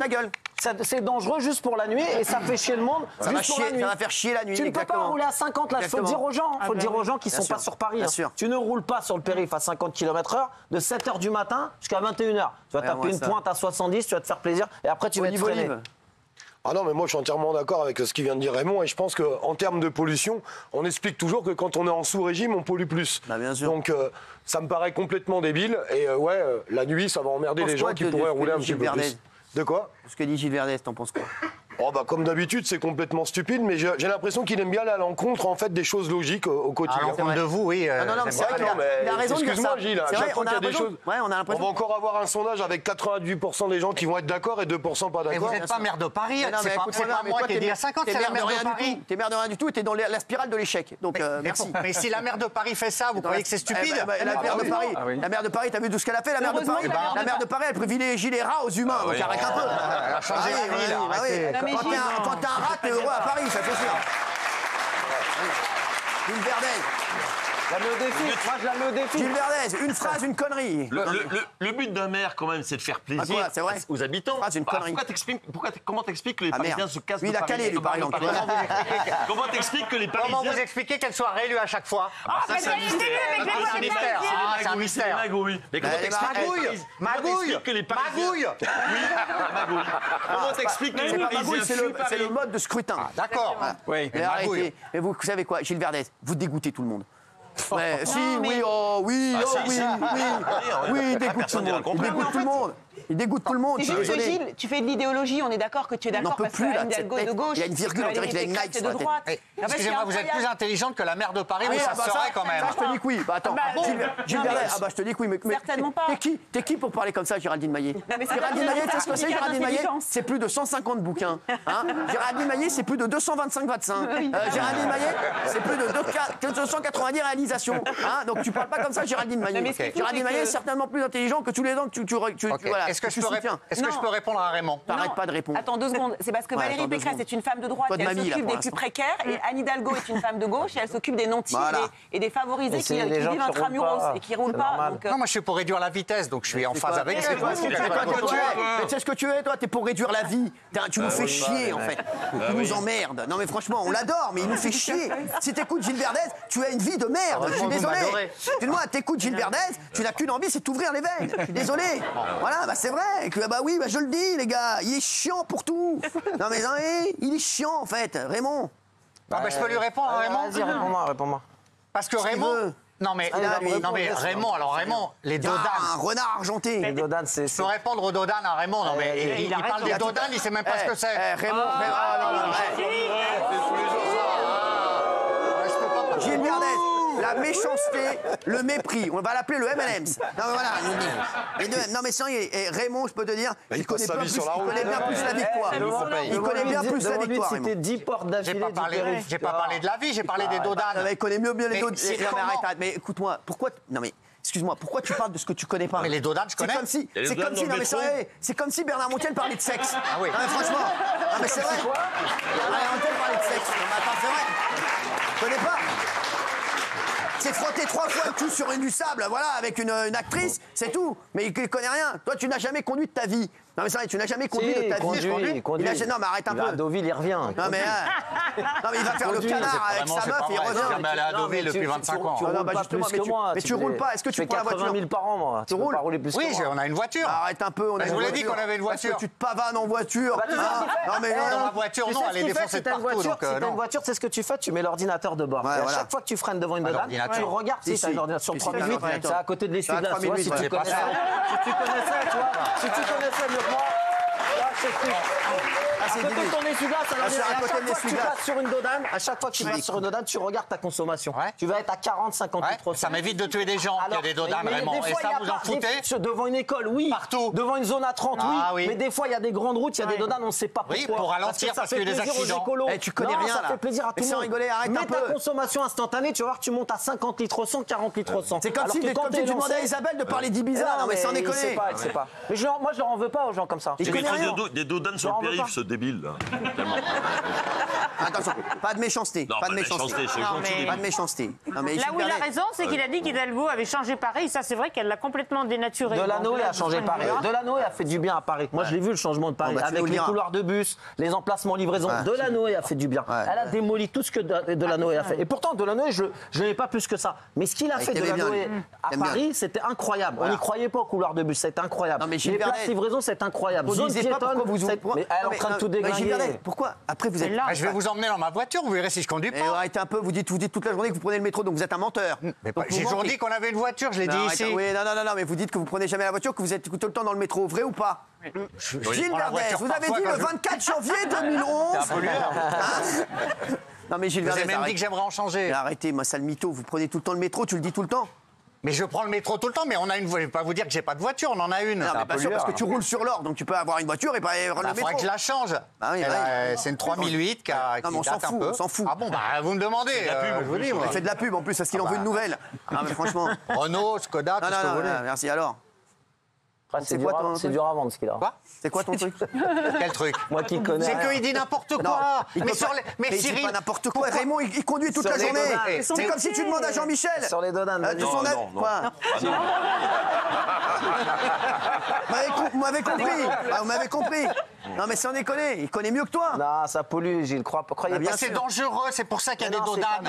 Les routes sont dangereuses, c'est pour ça que toutes les villes mettent des dodanes. Raymond est pas plus intelligent que tous les maires de France quand même. Mais c'est pas ce qu'il a dit. Mais si, il a dit qu'il faut Cyril, il a dit qu'il faut abolir les dodanes.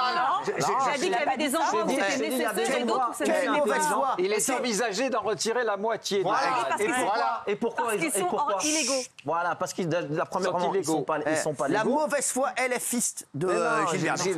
La mauvaise foi LFiste. Le Louis Boyard de la mauvaise foi. On dirait le père de Boyard. Franchement, la pollution que ça engendre quand un camion s'arrête sur un dodane, je te jure que c'est impressionnant. Une fois de plus, mets ton ordinateur de bord. Quand je freine sur un dodane et que je me relance, je suis à 120 litres au 100. C'est ce que c'est, 120 litres au 100? C'est bien que je rejette du CO2. Parce que tu sais quoi, quand il est dans la voiture, quand il est dans la voiture, il y a le dodane, tu crois quoi? Toi, lui dis, vas-y, avance, dépêche-toi là. Oui, c'est vrai, en plus, elle me dit ça. Bah voilà, qu'est-ce que je lui disais? Je la connais, voilà. Les gens qui conduisent pas, ils peuvent pas savoir. Ah voilà, on embrasse Fatou d'ailleurs, elle a bien raison de secouer les puces. Merci. Les séries. L'image, la première image du jour, c'est François Ruffin. Il était chez Apolline de Malherbe. Alors, François Ruffin, alors là, il a envoyé du lourd. Alors là, je suis fan. Moi aussi. Je suis fan de François Ruffin. Mais depuis le début, je vous le dis, depuis le début, je suis fan. Pour vous dire que j'aime bien. Il y a des gens chez LFI qui sont incroyables. François Ruffin, si c'était le patron de la LFI, je peux te dire que il aurait une autre gueule, la LFI. Je peux te dire qu'il serait peut-être Premier ministre. Il serait peut-être Premier ministre. Mais Gilles Verdez, il va encore aller défendre les gugus qui foutent la LFI dans la merde et qui foutent le Parti socialiste dans la merde. Alors, il n'y va pas de main morte, en indiquant que la France insoumise est un parti où il y a de la peur. Non, mais franchement, il s'est lâché. Il nous a dit de l'intérieur ce qu'on ressent sur la France insoumise. Et franchement, voilà, s'il y avait une gauche, voilà, si tous les mecs comme ça, voilà, des François Ruffin, des gens comme ça. C'est ça la gauche qu'on veut. Ah, bien sûr. La gauche qu'on veut, c'est celle-là. Ah, voilà, c'est celle-là, exactement. Lui, il devrait se présenter, lui, en 2027. Voilà. Lui, il devrait créer son parti. Il devrait créer un parti, la vraie gauche. Voilà, la vraie gauche. LVG. Voilà. LVG, la vraie gauche. Voilà, ça va vite. Ça va vite. Hein. Ouais. On n'a pas vu ça depuis Giscard d'Estaing. On n'a pas vu ça depuis Giscard. LVG. LVG, la vraie gauche. François Ruffin. Merci, regardez. Pourquoi le reste des Insoumis ne disent pas ce que vous dites? Bon, d'abord, il y a un facteur qui est la peur. Sur ce clientélisme, quoi. La peur de qui? C'est un parti où il y a de la peur. Bon. Pourquoi? Parce qu'on vous intimide? Parce qu'on vous menace? C'est un regret que j'ai, c'est qu'il n'y a pas de place pour, je dirais, débattre. Alors, et il va même plus loin. Alors, écoutez ce qu'il dit. Et là, ça c'est très très grave et c'est très important ce que va dire François Ruffin maintenant. À 20h09, on est en direct, écoutez bien. Il dit que les tractages électoraux effectués par LFI sont racisés et au faciès. C'est extrêmement grave, encore une fois, puisque j'ai vu encore Louis Boyard, mais encore traité de fachos, là, je ne sais plus quoi, sur son Twitter, etc. Les vrais fachos, ce sont eux, et les vrais racistes, ce sont eux. Ce sont vraiment, et c'est ce qu'il dit, parce que c'est vraiment, ils se servent d'une certaine communauté pour éventuellement les amener à voter pour eux. Et ils en ont rien à foutre. Les vrais racistes, je vous le dis, ce sont les Louis Boyard, les Delogu et toute cette clique-là qui est en train de foutre la gauche française dans une merde noire. Parce qu'il faut vraiment s'en débarrasser, et je le dis ça pour la gauche, parce que quand on voit des gens de talent comme ça, comme François Ruffin, qu'on soit d'accord avec lui ou pas, c'est quelqu'un avec qui on peut discuter, c'est quelqu'un qui dit la vérité, et c'est quelqu'un qui est pour moi très aimé des Français. Je vous le dis. Et François Ruffin, même les gens qui sont très à droite, ou des gens qui sont... François Ruffin, on le respecte tous. Je suis désolé, les autres, et encore, et je vais le dire, et moi je vais porter plainte contre les Bois, parce qu'il nous met tous une cible dans le dos en disant on est des fachos, les vrais fachos, les vrais racistes, ce sont eux, excusez-moi. Voilà, et c'est incroyable, parce qu'ils font antisémites, bon ça c'est sûr, et en plus ils font du délit de faciès, parce que pour moi c'est du délit de faciès, là, ce que je viens de dire. Parce qu'en fait, c'est vraiment... Vous vous rendez compte ce qu'ils doivent se dire en réunion? Est-ce que vous vous rendez compte ce qu'ils doivent se dire en réunion quand on va voir cet extrait? Vous vous rendez compte ce qu'ils doivent se dire? Les horreurs. Non, mais les horreurs qu'ils doivent se dire en réunion. La chose, c'est que lui, il est dedans. Il était au sein. C'est pas quelqu'un qui invente, en fait. Si c'est un autre mec qui est dans un autre parti, tu dis il invente. Ça, pour moi, ça, c'est éliminatoire. Normalement, c'est terminé. Allez, c'est terminé. Alors, Gilles Verdès fait la gueule, là. Il est dégoûté, mais François Ruffin, vous devriez... Non, mais Gilles Verdès, franchement... changez vite parce que vous allez dans le mur. Hein. Même Fatou va vous quitter. Partez regarder. Non, vous dites, nous avons mené une campagne au faciès. C'est un souci, je l'ai prouvé comme une honte quand j'en venais à faire ça. Le récit est venu de tous les députés de deux campagnes différentes, d'une campagne menée dans les quartiers qui était bien différente de la campagne menée dans les pavillons. Et d'ailleurs, Jean-Luc Mélenchon, en quelque sorte, l'assume, puisque ce samedi, dans le cortège des manifestations, s'adressant à une manifestante, il a eu ces mots « Il faut mobiliser la jeunesse et les quartiers. Là se trouve la masse des gens qui ont intérêt à une politique de gauche. Tout le reste, on laisse tomber. » Et il dit même « c'est perdre son temps ». Non mais vous vous rendez compte, non mais là c'est très grave, Géraldine. Bravo, quel courage, oui. Il est très important pour la gauche, j'espère qu'il va être entendu, j'espère surtout qu'il va sortir de ce bourbier. Attendez, j'ai un troisième extrait. Allez-y. Ah oui. Non mais parce que le troisième extrait, c'est encore pire. Ah oui. Quand il explique aussi que la LFI prend position selon les victimes et les accusés pour servir leur idéologie. Ce que ça veut dire, c'est que vous savez, on reproche souvent à la LFI de ne pas tweeter quand c'est la mort d'un gendarme, voilà, quand... parce qu'il est la vérité, hein. Exactement, c'est implacable. Hein. Eh ben, il nous a expliqué pourquoi. Vous vous rendez compte jusqu'où ils vont. Vous vous rendez compte les imposteurs que c'est. Et ce qui me fait de la peine, c'est que lui, j'espère qu'il a quitté la LFI. Ça y est, il faut qu'il fasse son parti. Il faut qu'il fasse son parti. La vraie gauche, LVG. Parti, regardez. Il y a un an à peu près, il y avait un crime commis à Crépol, le jeune Thomas à la sortie d'un bal, vous vous souvenez, qui se fait poignarder. Et vous avez un silence des dirigeants insoumis qui ne disent pas un mot, pas un tweet sur Thomas à Crépol. Vous avez 2 jours plus tard, me semble-t-il, un jardinier, Morad, qui se fait poignarder à son tour, étranglé brutalement par un raciste qui le traite de bougnoul. Et là, vous avez tous les dirigeants insoumis qui tweetent et qui retweetent. Voilà la France que je ne veux pas. Bravo, il a c'est exceptionnel. Ça fait du bien. Franchement, j'aime ce mec. Ça fait du bien. Voilà, je sais pas s'il nous aime, s'il nous aime pas, on sait pas. Mais en tout cas, moi, j'aime ce mec. Je suis désolé, les mecs, qu'on soit d'accord avec lui ou pas. Il a dit des choses extrêmement importantes et extrêmement graves qu'on soupçonnait tous ici sur la LFI. On a été sûrs, voilà, de ça. Mais là, il les a mis à découvert et franchement, c'est terrible. Ce qu'il dit, c'est fini. Normalement, c'est la fin du parti. Je suis désolé. Alors, on va demander aux défenseurs, là, le Goldorak de la LFI. Non mais c'est rien, non mais voilà, fulgure au point là. Qu'est-ce qu'il va dire?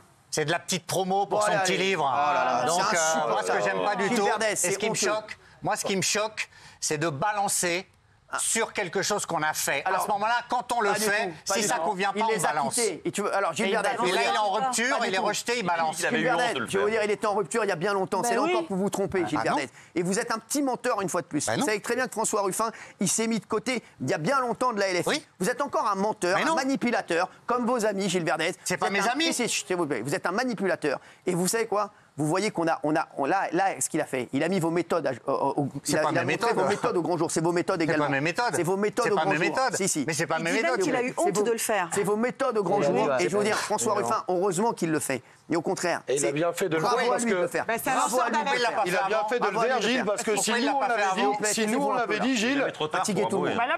Il est jamais trop tard pour faire le bien. Si nous on l'avait fait, Gilles, tu nous aurais insulté de raciste. Alors moi, je suis bien content que ça soit lui qui l'ait fait parce qu'il est à l'intérieur du parti et qui balance toute la vérité de ce qui se passe à l'intérieur de ce parti. Il est vraiment honteux. Il est rejeté par LFI. Il vient d'où? Mais c'est pas possible. Mais arrêtez, Gilles Vernet, vous décrédibilisez sur tous les sujets. C'est insupportable. C'est insupportable. On va se retrouver dans un instant. Vos militants commettent des crimes, malgré les poursuites judiciaires. Merci d'être avec nous. Il est 20h23. On est en direct, ça touche pas à mot.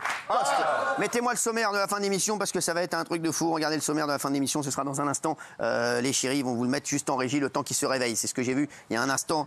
S'il vous plaît. Voilà, merci. Donc dans un instant, on parlera de Kylian Mbappé. Rien ne va plus avec l'équipe de France et le PSG. Nos infos exclusives, j'ai toutes les infos. Restez avec nous. Dans un instant, on parlera aussi de ce drame à Grenoble, bien entendu. La chasse à l'homme se poursuit. On n'a toujours pas retrouvé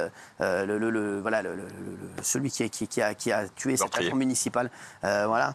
Il y a viol, scandale au procès de Mazan après les propos d'un avocat. On va revenir là-dessus. C'est fou cette histoire encore. Bien entendu, on va revenir dans un instant. 4 mois après son évasion spectaculaire, où en est la traque de Mohamed Amra, la mouche? Et c'est vrai qu'on n'en parle plus, mais ça en est où? Alors vraiment, on vous le dira dans un instant.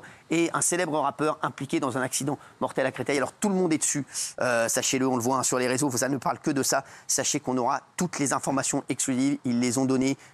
Touche pas à mon poste, toutes les informations exclusives. Guillaume les a dans un instant. Et ce qui s'est exactement passé, c'est un drame encore qui s'est joué à Créteil. Pour le moment, comme je le disais, Louis Boyard a encore fait parler de lui.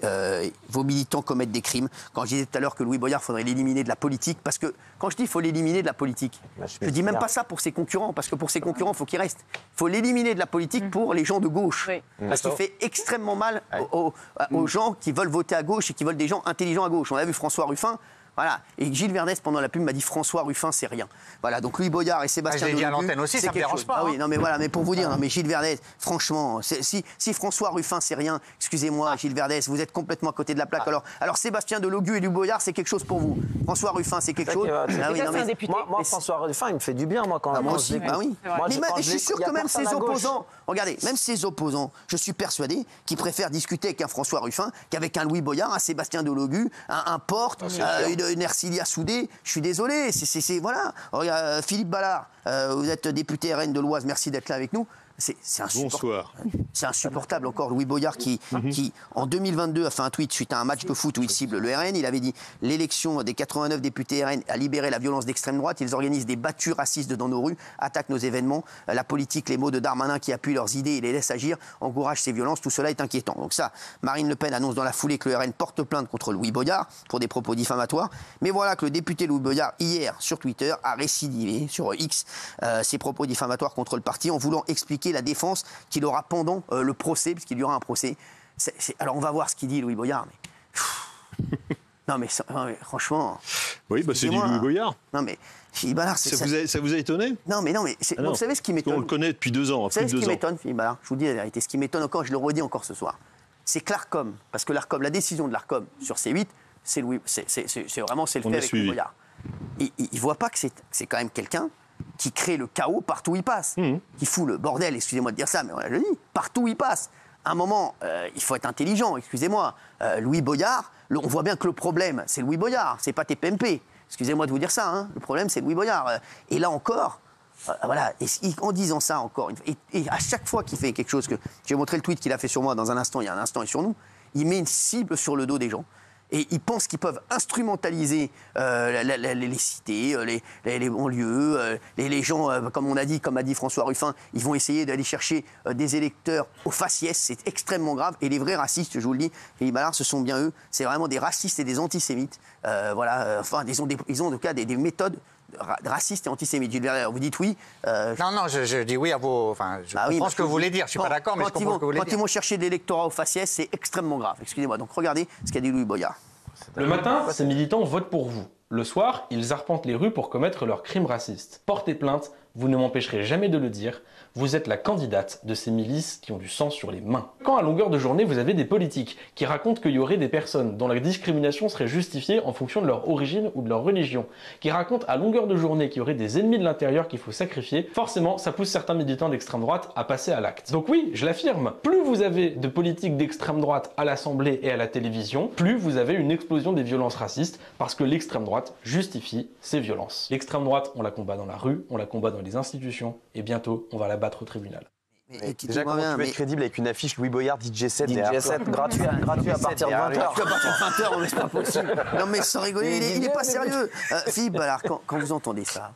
Alors déjà, condamnation évidemment pour tout acte, propos antisémites. D'ailleurs, il n'en parle pas parce qu'il parle d'une explosion, effectivement, plus 35% d'actes racistes, mais à aucun moment il parle des actes antisémites qui sont en explosion en France, plus 73% depuis le 1er janvier. Mais ça, il n'en parle pas. Visiblement, ils ont un gros problème avec l'antisémitisme. Donc les actes racistes doivent être condamnés avec la plus grande fermeté. Après, les propos qu'on a vus il y a quelques instants, qui sont graves, Marine Le Pen a du sang sur les mains. Je reprends ces termes. Ce sont des crimes racistes. Alors, il faudrait peut-être qu'ils nous disent où, quand, qui. Cherchez pas, ça n'existe pas. Il véhicule des fake news. Premier point. Deuxième point, il fait, et c'est intéressant d'avoir passé Ruffin juste avant, quand il parle de ce climat de peur à l'intérieur de LFI. Même, il n'y a pas qu'à l'intérieur de LFI. Eux, ce qu'ils veulent, c'est un climat de peur en France. C'est détruire la société française.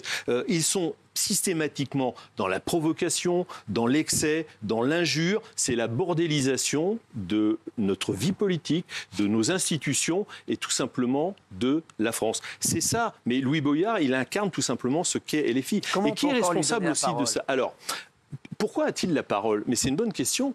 Parce que, attendez, il y a des gens qui sont responsables à l'intérieur du nouveau Front populaire et des macronistes. Parce que souvenez-vous du Front républicain, où on se désistait l'un pour l'autre et on appelait ses électeurs à voter. Enfin, je veux dire, parce que là, on parle de Louis Boyard, mais il y en a des sévères quand même. Raphaël Arnaud, fiché Est. Condamné à 4 mois de prison pour violence en réunion. Il a fait appel, donc présomption d'innocence. Il y avait M. Poutou qui était dans cette alliance du nouveau Front populaire, qui lui a une enquête sur le dos pour apologie de terrorisme. Voilà, c'est ça, cet écosystème, avec l'aide des macronistes. Il faut quand même le rappeler et le dire ouvertement. Parce que c'est vrai qu'on pensait avec la dissolution de l'Assemblée qu'on allait pouvoir, qu'ils allaient être battus, mais non, grâce à cette alliance, c'est vrai qu'il y en a beaucoup qui sont passés. Et on l'a vu, d'ailleurs, il y a le candidat ensemble, Loïc Signor, s'est maintenu face à Louis Boyard pour qu'il passe. Désolé, qu'est-ce que vous voulez que je vous dise? Parce que pour prendre cet exemple, puisque il est passé grâce à ça, Louis Boyard. Alors regardez, il a tweeté aussi, regardez, il a mis un tweet là sur nous pendant l'émission, Louis Boyard, il y a un instant. Louis Boyard, l'Arcom a eu raison de toucher à son poste. Vous vous rendez compte? Non mais déjà, son émission donne une image mensongère de la banlieue, des musulmans et de l'immigration. Son émission ne vous parlera jamais de ces milliardaires voleurs qui se gavent à Hanouna. C'est un larbin au service de Bolloré. Alors voilà, bon, une fois de plus, regardez, c'est un député quand même. Louis Boyard, c'est quand même, mais franchement, Louis Boyard qui parle de larbin. Tu l'as insulté, tu prends 3 millions. Lui, t'as insulté là. C'est ça. Lui, c'est faites ce que je dis, mais faites pas ce que je fais. On dit un truc méchant sur lui, il attaque, il dit je suis harcelé, je suis diffamé, etc. Lui passe son temps à insulter tout le monde, à diffamer. Rappelons qu'il a voulu diffuser le numéro de Gabriel Attal quand même il y a quelques semaines, qui pratique lui-même le harcèlement. Et quand ça lui arrive à lui, c'est le premier à s'insurger. C'est n'importe quoi. Non, mais c'est insupportable. Il leur arrive rien aussi à eux. C'est ça qui est terrible. On leur dit jamais rien. l'Arcom derrière, ils arrêtent C8. Donc et l'Arcom leur a donné raison en faisant ça. Je suis désolé. Excusez-moi de vous dire ça. L'Arcom leur a donné raison et a donné raison à Louis Boyard. Louis Boyard, non mais regardez le tweet. Non, mais bon, c'est bon. Remettez le tweet, s'il vous plaît, en régie. C'est quand même incroyable de dire ça. Son émission, il faut savoir que Louis Boyard, c'était mon chroniqueur en plus. Donc c'est quand même incroyable. C'est fou ça. Mais ce sont les mêmes qui ont défilé il y a quelques jours avec un prêcheur de haine, un imam, pour appeler à l'intifada. L'intifada, c'est un soulèvement. C'est-à-dire il y a des morts et des blessés. Et alors, après, dans la démonstration, il faut aller plus loin. L'intifada contre qui ? Contre la police, contre nos institutions, c'est tout cet écosystème qui est terrible. Et quand les mots qu'il emploie, on sait très bien que c'est à dessein, c'est pour leur électorat. Exactement. Ah pardon, j'ai peut-être non, pas du tout, au contraire. Voilà, je vous le dis. Non, mais en plus de la banlieue des musulmans de l'immigration. Écoutez, on est les premiers à défendre. Encore une fois, il y a encore un quart d'heure. Voilà, je vous ai dit que voilà, j'ai défendu j'ai dit que voilà, il y avait une jeune fille qui m'a servi avec le voile, ça m'a pas du tout dérangé. Au contraire, elle était extrêmement compétente. Il comprend rien, il dit n'importe quoi, et il était bien content de venir ici et de prendre son cachet. Et c'est lui qui m'a demandé voilà de venir. Il avait quitté RMC pour venir ici. Donc pour vous dire. C'est fou d'essentialiser la banlieue en fait. Fiabilité, la banlieue, exactement. Ce serait une sorte de bloc comme ça, complètement qui pense. Non mais c'est inadmissible. Alors regardez, on l'a ce militant. Voilà, c'est incroyable. Hein. Ça, c'était en plein Paris, proche de la LFI, très proche de la LFI. Rima Hassan. Voilà, regardez ce qu'il dit en plein Paris, c'est incroyable. Gilles Verdez, tiens, j'ai bien envie d'avoir votre avis là-dessus. Regardez. Est-ce qu'on est prêt à mener l'intifada dans Paris, dans nos banlieues, dans nos quartiers, pour leur montrer que la voie de la libération vient de nous. On les connaît, les voleurs qui habitent à l'Élysée et à Matignon. On les connaît. Est-ce qu'on est prêt à les virer eux aussi? Gilles Verdez. Non mais je ne cautionne pas du tout, Cyril. Et je donne raison à Philippe Ballard sur bien des points. Les propos de Louis Boyard à votre rencontre, Cyril, sont inacceptables, mais ça c'est son délire. Mais contre les militants du Rassemblement national, c'est pas possible, ni contre Marine Le Pen. Et d'ailleurs, je pense que vous gagnerez en diffamation. Moi, je suis totalement contre les idées du Rassemblement national. Mais dire des gens qui votent pour le Rassemblement national, vos militants commettent des crimes racistes, ou de Marine Le Pen, vous êtes la candidate de ces milices qui ont du sang sur les mains, c'est inacceptable. Là, on n'est plus en République. Donc là, je suis clair. Ce que j'ai vu sur la scène ou les propos de Louis Boyard, pour moi, ça, ce n'est pas acceptable. C'est pas de la politique, c'est de la haine. Oui. Et un mot sur cet homme, il s'appelle Elias Imzalen, c'est un proche de Rima Hassan, et c'est un des fondateurs du site Islam et Info, qui se veut être un site d'information pour les musulmans. Donc qui donne une sale image des musulmans? Est-ce que c'est la France insoumise ou est-ce que c'est ces gens-là qui associent, à cause de ces images dégueulasses, les musulmans qui, pour l'immense majorité, ne posent aucun problème, à des gens problématiques comme lui? Et M. Darmanin s'en est il salit l'islam avec ses propos. Il a officié dans une mosquée à Torcy, en Seine-et-Marne, qui a été fermée il y a quelques années parce qu'il propageait le séparatisme, tout simplement. Donc voilà. Et ces gens-là, il y avait des députés LFI. Devant moi, j'écoutais Europe 1, il disait il y avait Thomas Porte de mémoire, il y avait Mme Soudet, députée de Seine-et-Marne, et d'autres députés, Madame, évidemment, Rima Hassan, qui étaient là. Donc voilà, quand je parlais d'écosystème, c'est cet écosystème avec des prêcheurs de haine à côté de députés de la France insoumise. Mais encore une fois, ces députés de la France insoumise, ils ont été élus grâce aussi aux voix macronistes. Je suis assez d'accord. On va avoir le sondage. Doit-il être poursuivi? Voilà, parce que oui. Non. Ah oui, c'est bien. Non, c'est pas possible. Non, si c'est ça, c'est incroyable. Il est bien votre sondage. Les gars, je crois qu'il n'y a qu'un mec qui a voté. Les mecs en ça vient d'être lancé. Ils sont bien enregistrés, ils se sont fait plaisir. Tiens, même pas 100%, t'emmerdes pas. Ils écoutent la bonne de Johnny, les mecs. Non, c'est pas possible. Non, mais c'est incroyable. Merci Philippe Ballard d'avoir été avec nous. Merci beaucoup. Avec plaisir. C'est vrai que non, il y a 94%. 94%, vous voyez, ça va. Il y a 6%. Ouais, même Gilles Verdez est pour. Donc là, 94%. Donc là, voilà. Donc là, c'est vraiment, c'est incroyable. Merci Philippe Ballard d'avoir été avec nous sur C8 et vous continuez à écouter Europe 1. C'est une bien belle station. Merci. Merci beaucoup. On va parler de la princesse Kate Middleton. Tiens, ça va nous faire du bien. La princesse de Galles a annoncé sur les réseaux avoir terminé sa chimiothérapie. Pour l'annonce, elle a choisi de faire une vidéo bien plus intime qui détonne. Regardez. Merci.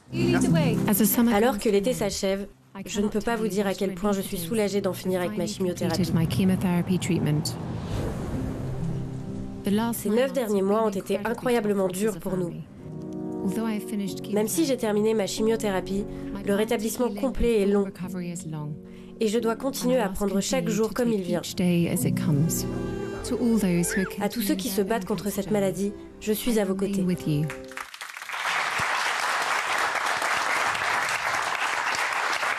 Je veux dire, ce message que j'ai reçu de Sidi, vous savez Sidi, le garçon qui est chroniqueur avec nous le vendredi. Salut Cyril, c'est Sidi. Je pense que la France insoumise est un parti très dangereux pour notre pays et les gens qui vivent dans les banlieues l'ont très bien compris. Merci Sidi, on continuera à aider les gens nous qui sont dans les banlieues. Sidi et autres. Et d'ailleurs Sidi, t'as raté mon appel tout à l'heure, donc je te rappelle demain. Si je l'ai appelé tout à l'heure, il m'a dit je suis en soin, je te rappelle. Bon, je t'appelle demain, t'inquiète pas. Mais voilà, mais c'est fou. Voilà, ça fait plaisir de recevoir des messages comme ça parce que c'est extrêmement grave ce qui se passe. Merci Bertrand Dekers. Merci. Vos cheveux vont vers le haut. Il y a une ils sont happés vers le haut. Kate Middleton, la princesse Kate Middleton. Alors, est-ce qu'elle va mieux? Elle va mieux, oui, en effet, puisqu'on a eu la publication de une communication incroyable. En réalité, ce n'est pas... Elle aurait pu se contenter d'un communiqué, comme normalement aurait dû le faire une Altesse royale. Et là, pas du tout. On a eu le droit... Vidéo. Oui, un clip, Cyril. C'est mieux qu'une vidéo, c'est littéralement un court-métrage. C'est sublime. Elle a dû se prêter vraiment, probablement, à une très longue séance de tournage. Voilà, on la voit. Elle se promène dans les bois. J'ai envie presque de dire, la nouvelle est tellement bonne, elle se promène dans les bois pendant que le loup n'y est pas. Si le loup y était, il la mangerait. C'est le blouson, Mais oui, Cyril, parce que le loup dans le bois, il n'y est plus. Ah non. Il n'y est plus. Elle nous annonce, grâce à ces 3 minutes 10, donc le temps d'une chanson sur laquelle elle va poser sa voix, que désormais la chimiothérapie pour elle est terminée. Et ce n'est vraiment pas le message d'une Altesse royale. On n'a jamais vu ça. Quand on sait qu'Élisabeth II est décédée il y a 2 ans seulement, c'était dimanche, et qu'on était sous l'ère du never complain, never explain, on ne s'explique pas, on ne se plaint pas jamais. Là, pour le coup, elle se plaint, elle dit ça a été difficile. J'ai traversé la période la plus difficile de ma vie. On s'arrête parfois sur des choses futiles. Et je vous assure que l'essentiel, ce n'est pas ça. L'essentiel, c'est d'aimer et d'être aimé. Et ça peut paraître comme ça un peu bateau. Mais c'est Montessio. Oui. C'est tout? Il n'a pas la ref. C'est incroyable. La nouvelle est très bonne et c'est incroyable parce que d'un point de vue communication, c'est un peu une révolution totale. Bernard Montiel. On reproche à Harry et Meghan de court-circuiter cette annonce qui est heureuse en annonçant, ils viennent d'annoncer Polo, une série sur Netflix. Donc on a dit qu'ils ont utilisé ça. Tu es au courant de ça? Oui, absolument. C'est la nouvelle série Netflix de Harry. Il n'y a pas de Meghan, pour le coup. Uniquement de Harry qui va se pencher sur le polo, le sport, donc qui est un sport qu'il pratique et qu'il aime beaucoup. Je trouve aussi que cette façon-là, elle a travaillé avec un jeune cinéaste, qui est un ancien publicitaire, qui a travaillé pour Uber, qui a travaillé pour Puma. C'est une façon aussi de dire on peut être royals et faire quelque chose de chic. Merci. Et faire du cinéma de façon élégante. C'est tout ce que vous avez à dire. De toute façon, c'était hyper sympa. Merci. On va voir ce qui arrive tout à l'heure. On va arriver dans un instant. Il y a Louis Boyard qui a tweeté. Tiens, on vous le mettra dans un instant. Il arrête pas. C'est-à-dire qu'il regarde l'émission. Il a tweeté, donc il a regardé. Donc, voilà ce qui vous attend. Kylian Mbappé ne travaille pas. Non. Kylian Mbappé, rien ne va plus avec l'équipe de France. Mort par balle d'un agent municipal à Grenoble. La chasse à l'homme se poursuit. On va y revenir dans un instant. Et puis on parlera aussi du célèbre rappeur impliqué dans un accident mortel à Créteil. C'est le gros truc sur les réseaux. Tout le monde ne parle que de ça. On aura les informations exclusives. Ils nous les ont données. Canou, TPMP. Merci à tous. À tout de suite.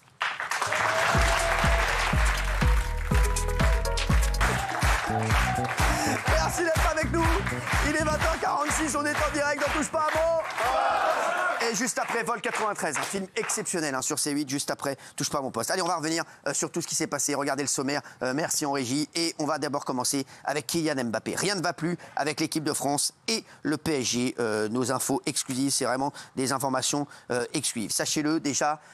On va parler déjà du PSG. Et avec le PSG, il y a cette histoire, Gilles Verdez, de 55 millions qu'il réclame. Absolument. Il réclame donc des arriérés, il réclame 3 mois de salaire et il réclame le versement de 30 millions d'euros d'une prime d'éthique. En tout, ça fait 55 millions d'euros. Exactement. La LFP, la Ligue professionnelle de football, a proposé une médiation. Mais Kylian Mbappé a refusé. Et je vais vous dire, parce que j'ai un petit peu d'infos, je vais vous dire pourquoi Kylian Mbappé, déjà, on parlera de l'équipe de France après, mais sur le PSG, je vais vous dire pourquoi il a tout faux. Déjà, il a refusé la médiation avec le Paris Saint-Germain. Voilà, une médiation que le PSG réclame depuis très longtemps à Kylian Mbappé. Et il renvoie juste l'impression de c'est comme ça, je reviendrai pas, c'est comme ça, on discute plus, c'est en justice. Exactement, oui, mais ça se fait pas. C'est un club avec qui il y a de l'affect quand même. Je suis désolé. Ça veut dire, moi, je vous parle plus, ça y est, je suis au Real Madrid, c'est terminé. Non, mais Gilles Verdez, excusez-moi. Oui, je suis d'accord avec vous. Lui veut aller en justice, au prud'homme, au pénal. Et sachant qu'il a peu de chances d'obtenir gain de cause. Ah, il va gagner. Non, il a peu de chance d'obtenir gain de cause. Je connais mieux le dossier que vous, Valérie. Pas tout le temps. C'est pareil. Je vous le dis, je connais mieux le dossier que vous. Sachez qu'il a très peu de chance de gagner. Voilà. Ensuite, le PSG a tendu la main à Kylian Mbappé. Il n'a pas voulu la saisir. Il avait fait une promesse. Je le dis, celle de ne jamais partir libre, comme il l'a souvent répété. Il a fait la promesse au PSG de ne jamais partir libre. Il l'a souvent répété et il l'a pas tenu. Je suis désolé. Voilà, c'est déjà ça. Deuxième point, c'est pas. Le PSG, c'est un immense club. Non, mais s'il vous plaît, on vous a pas demandé, on donne les infos. Non, mais moi, je donne quand même aussi mes infos. C'est un grand club, le PSG. C'est un immense club. Il a la prétention d'être un des plus grands clubs du monde. Non, mais quand on donne sa parole, je suis désolé. Mais un accord, c'est pas un accord, on ne pas dans un couloir. Et le président du PSG, heureusement, il a du cœur, pas comme vous, Géraldine Maillet. Mais c'est pas une question de cœur. Quand on fait une promesse, on la tient. Dans ce qu'on appelle le gentleman agreement, c'est-à-dire que Gilles Verdès, l'accord avec NAC. Voilà. Donc avec Nasser Al-Khelaifi, le président du PSG. NAC, oui, qu'on appelle. Voilà. Il faut rappeler qu'à l'époque, à l'été 2023, il était dans le loft. Et pour en sortir, effectivement, il avait fait les promesses que vous allez citer, Cyril, de renoncer à des primes. Exactement. Voilà. Et dans les conditions, il y avait marqué gentleman. Voilà. Gentleman, là, déjà, c'est pas gentleman. Excusez-moi, voilà, je le dis. Donc voilà. 5. Dans cette opération, il attaque aussi le foot français. Forcément, il attaque le foot français. Je suis désolé. Maintenant, lui, il est parti en Espagne, mais le foot français, aujourd'hui, il va mal. Oui, et il veut aussi traduire éventuellement le PSG devant les instances européennes, l'UEFA. Les supporters parisiens qui l'ont soutenu, je suis désolé. Absolument. Et dans ces cas-là, quand vous allez vers l'UEFA, on ne peut pas exclure que la licence du PSG, si jamais Mbappé gagnait, soit retirée. Donc ça pourrait être très grave pour le PSG. Et heureusement, moi je vous dis, et en plus je pense que NAC a fait le coup de l'année. Mine de rien, vous verrez, on le dira, même s'il n'a rien pris, Barcola. Et je préfère aujourd'hui avoir Barcola dans mon équipe que Kylian Mbappé. Et je pense que je ne suis pas le seul. Voilà. Donc là, déjà, avec le PSG, ça a été catastrophique. Ils se sont dit, on tape dans la main. Il a dit oui. Maintenant, il y a un problème avec l'équipe de France. Oui. Et c'est catastrophique avec les autres joueurs. Sachez-le, voilà, de ce que je sais, apparemment, de ce qui se dit. Avec les autres joueurs, le torchon brûle. Il n'a pas été mis sur le deuxième match de la Ligue des Nations contre la Belgique. Et Raymond, je crois que des infos que tu as... il n'a pas été mis sur le terrain et puis c'est même pas les infos que j'ai, il y a juste à voir les matchs en fait, entre le premier match où personne court, personne se défonce et que tout le monde est à l'image parce qu'il déteint sur le groupe en fait quand lui ne marche pas et ne fait pas les efforts, c'est le groupe qui fait pas des efforts. Sur le deuxième match, il n'était pas là et sur le deuxième match ça a été beaucoup mieux, les joueurs ont couru et les joueurs sont mieux. On vous a pas demandé une analyse. De ce que je vois moi et de ce que je sais, les joueurs sont mieux quand il n'est pas là. C'est pas ce que vous voyez, on n'est pas là pour dire ce qu'on voit, ce qu'on voit pas, on est là pour donner des infos. On sait très bien que les joueurs se sont donnés à fond sur le deuxième match, voilà, et pas sur le premier, Gilles Verdès. Oui, il y a deux problèmes. Vous dites, c'est ce que j'ai vu, c'est pas ce que vous avez vu, c'est les infos qu'on a. Oui. Il y a deux problèmes. Le premier, c'est avec ses coéquipiers. Il tire beaucoup la couverture à lui, et c'est vrai que ses coéquipiers en ont un peu marre parce qu'il n'a pas le rendement du tout escompté, et il n'a pas le rendement qui pourrait aller avec ses déclarations. Oui. Il y a eu deux types de déclarations qui ne sont pas passées. Avant le match, il dit quand même, capitaine de l'équipe de France, j'en ai rien à foutre des gens. Voilà. Que pensent les gens, j'en ai rien à faire. Voilà, c'est le cadet de mes soucis. Ça a beaucoup dérangé. Oui. Et la deuxième salve, et là qui est beaucoup plus pernicieuse, c'est dimanche entre les deux matchs où il remet en cause le travail tactique accompli par Didier Deschamps et le staff. Ouais. Alors là, c'est la première fois qu'il y a cette rupture quasi officielle puisque les déclarations sont sorties, ce qui pourrait expliquer qu'il n'a pas été mis le lundi contre la Belgique et ce qui crée un vrai clash quand le capitaine taille le sélectionneur, c'est que rien ne va plus en équipe de France. Désolé, c'est n'importe quoi. C'est de l'inédit. On ne peut pas faire ça. Voilà. Non, elle a peut-être des infos aussi, elle a des infos de tout. On connaît tout le monde. Alors, Mohamed Amra, on ne le retrouve plus. Vous voulez des infos de madame ? Non, je pense que je vais vous donner les miennes. Elle a écrit un livre aussi sur les mouches, merci. Alors oui, la mouche, comment ça se fait qu'on ne le retrouve pas ? Alors la mouche, le problème, c'est qu'il y a d'abord trois possibilités. La première, il est en cavale à l'étranger, c'est une hypothèse. La deuxième, dans sa région normande. Et la troisième, il aurait été tué. Les policiers, les enquêteurs n'adhèrent pas à cette troisième hypothèse. En fait, ce qui s'est probablement passé, c'est du cloisonnement. Il y a eu du cloisonnement, c'est-à-dire qu'il y a une équipe de voyous qui l'ont aidé à s'arracher dans son évasion meurtrière, et ensuite, il est arrivé avec une autre équipe qui s'est occupée de sa cavale. Et là, à partir du moment où c'est cloisonné, que la première équipe n'a pas de lien avec la deuxième, ça complique quand même considérablement le travail des enquêteurs. Donc en réalité, on ne sait pas où il est parce qu'ils ont... c'est une opération qui a été très bien menée par le grand banditisme. Et il n'a pas pu... parce qu'il y a beaucoup de gens qui disent qu'il serait mort aussi. Oui, enfin, la police judiciaire n'y croit pas. À la limite, si c'était pour le tuer, ils auraient pu le tuer dans le fourgon où il y avait plus simple pour le tuer que de monter une telle opération. Et c'est lui qui est aux manettes de son évasion, de sa propre évasion. Donc, à moins qu'il ait été trahi, mais c'est peu probable. D'accord. Donc voilà. C'est fou qu'on ne l'ait pas encore retrouvé, c'est incroyable. Il est fort, et puis, il a beaucoup d'argent. Les trafics de subs, ça dégage un pognon ahurissant. C'est vrai que quand on est en cavale, il faut beaucoup d'argent. Oui, non, mais là, il est blindé de chez blindé. Et à mon avis, il continue là où il est, son trafic, et il organise. C'est lui le patron, en fait. Très bien. On va voir. On va parler maintenant de cette affaire aussi, parce que la chasse à l'homme se poursuit aussi à Grenoble. Mort par balle d'un agent municipal à Grenoble. On a tous suivi ce drame. Et le suspect n'est toujours pas retrouvé aussi. Non, alors ça, c'est un peu le... C'est incroyable, parce que si lui aussi, on n'arrive pas à le retrouver... Ça va être vite fait. Ouais. Pardon. Allez-y, Michel. Non, c'est beaucoup plus simple, à mon avis, de retrouver Abdoul, qui avait... c'est un petit voyou local, c'est pas un grand voyou. Oui. Hein. De toute façon, vu son comportement, ils se mettent à 5 pour maltraiter et massacrer un co-détenu. Là, il tire, il fait usage d'une arme sur un type désarmé. Il y avait probablement moyen de faire autrement que de faire ce qu'il a fait. Donc on n'a pas affaire à ce qu'on appelle un beau mec. Hein. C'est une petite crapule de banlieue. Et donc, il sera lâché forcément à un moment ou à un autre. C'est une question de temps. Vous savez, dans ces moments-là, pour la police, le temps joue pour eux. Alors c'est vrai qu'on a hâte, enfin la famille, tout le monde a hâte de le voir se faire interpeller, mais les policiers semblent sereins, ils vont le retrouver et ils vont l'arrêter. Donc vous pensez que c'est une question de jour, hein? Je pense que c'est une question... Juste pour revenir 2 minutes, pour ceux qui nous rejoignent à 20h57 en direct, juste sur la mouche, sur Mohamed Amra, oui.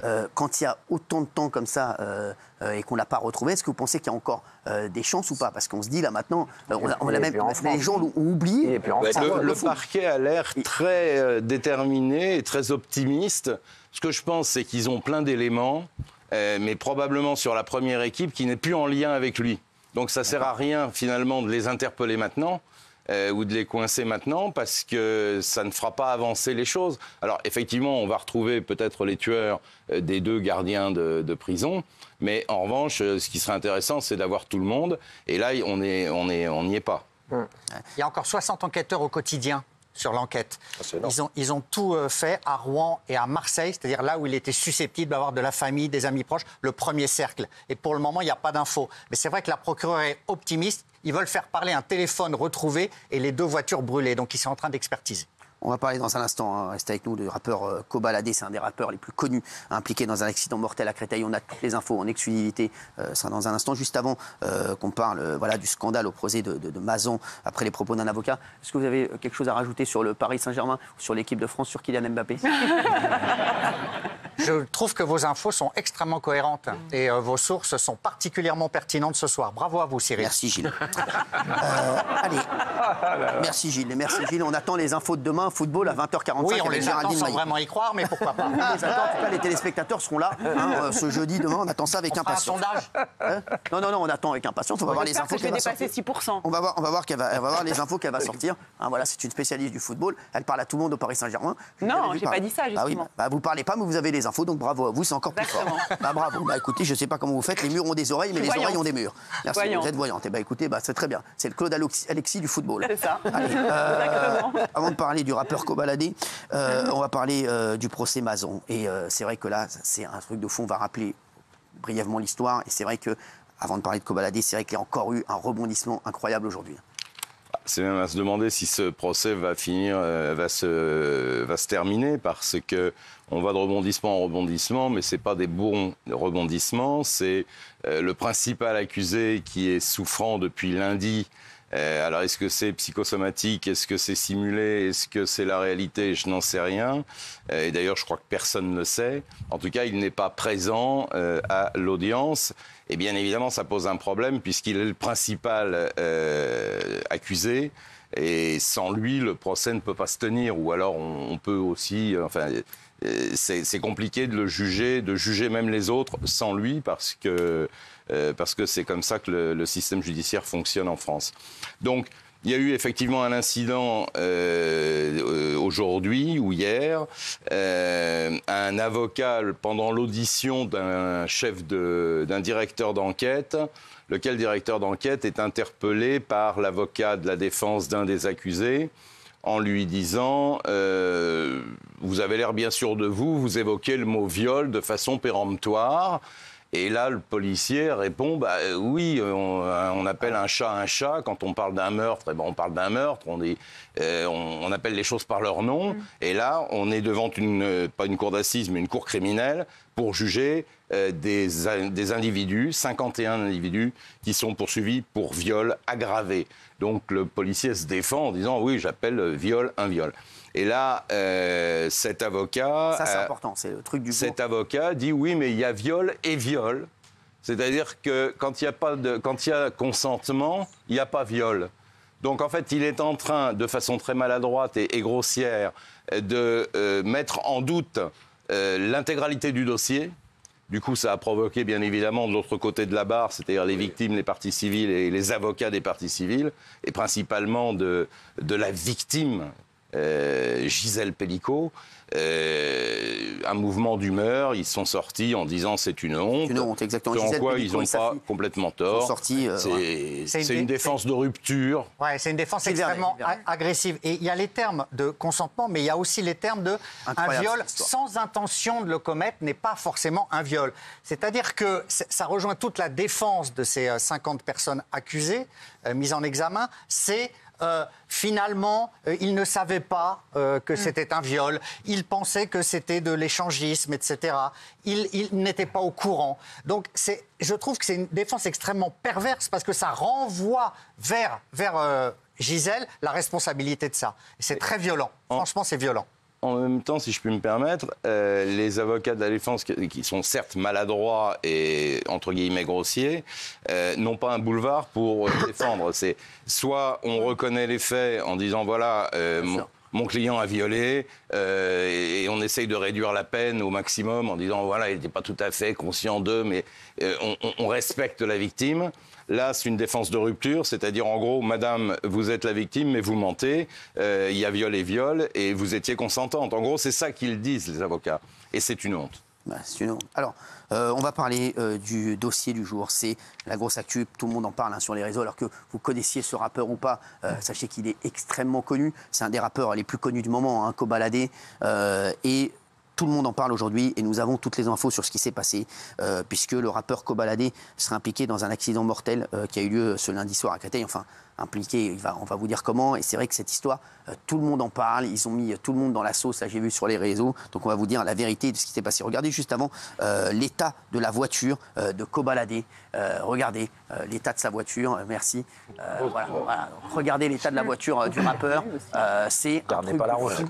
Regardez ces images, c'est incroyable. Mais regardez les images de la voiture, c'est incroyable. Alors, déjà, qu'est-ce qui s'est passé? Déjà, j'aimerais que vous nous racontiez les circonstances du Marie. On aura toutes les infos ensuite avec Guillaume Janton, qui a toutes les infos en exclusivité. Qu'est-ce qui s'est passé pour nos téléspectateurs? Parce que quand on voit la voiture, là, vous pouvez la laisser derrière, c'est un truc de fou. Oui. On est lundi soir, 23h, station d'essence sur la bretelle, au niveau de Créteil, sur la bretelle de l'A86. Et là, l'artiste arrive extrêmement vite avec cette voiture qui avait un pneu crevé. Non, ah ouais. Alors ils étaient trois dans le 1, 2, 3, oui c'est ça, ils étaient 3 dans la voiture. Il prend cette bretelle très vite, beaucoup trop vite. Il perd le contrôle de son véhicule et il va s'encastrer dans un poids lourd. Et curieusement, lui et la passagère arrière sont très légèrement blessés. En revanche, le passager avant est mort sur le coup. Et Kobalade, lui, s'est sauvé, il a pris la fuite. Et il est revenu un peu plus tard pour se constituer prisonnier. Alors, les infos, Guillaume, parce que non, il paraît qu'il aurait eu, Kobalade, il paraît que déjà il avait des infractions routières. Oui, il a un lourd passif, il a été déjà condamné en 2020 à 3 mois de prison avec sursis pour un accident de la circulation à Marseille. Il était déjà parti, il est revenu, il y avait déjà un délit de fuite et il avait pris 4 mois de suspension de permis. Donc voilà, il y a déjà un passif routier, il y a d'autres délits, d'autres infractions, Cyril, mais au niveau des délits routiers, il y a déjà un lourd passif. Alors, les infos, parce qu'on entend tout et n'importe quoi, donc on voudrait dire aux téléspectateurs la vérité sur cette affaire. Tout le monde a donné son avis, nous on a les vraies infos et voilà, forcément ils sont tous mal dans cette histoire. On a lu n'importe quoi sur les réseaux, on rappelle que Kobalade c'est le compagnon de Weshden, star de la chanson aussi, c'est un peu, certains disent que c'est un peu les Jay-Z et Beyoncé français, à l'époque où ils étaient plus jeunes. Ils sont extrêmement connus. La version que nous a donnée l'entourage de Kobalade, la source la plus proche du dossier. Une voiture s'est déportée, Koba a voulu éviter la voiture et il a tapé un poids lourd à l'arrêt. Tous les passagers, donc à gauche du véhicule, n'ont eu aucune blessure, selon eux. Seul le passager à droite est décédé, malheureusement. On a lu n'importe quoi sur l'identité de la victime. Certains ont dit que c'était Weshden qui aurait trouvé la mort. On l'a lu sur les réseaux sociaux. C'est faux. On est en mesure de vous affirmer que c'est le styliste de Kobalade qui a trouvé la mort. Avec eux dans la voiture. C'est un de ses meilleurs amis. Il était avec lui dans la voiture. Ils étaient 3.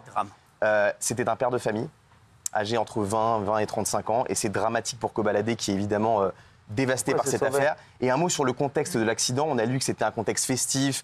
On a lu que c'était une sortie de boîte de nuit. On a lu que Kobalade avait bu, avait pris de la drogue. Rien ne prouve ça.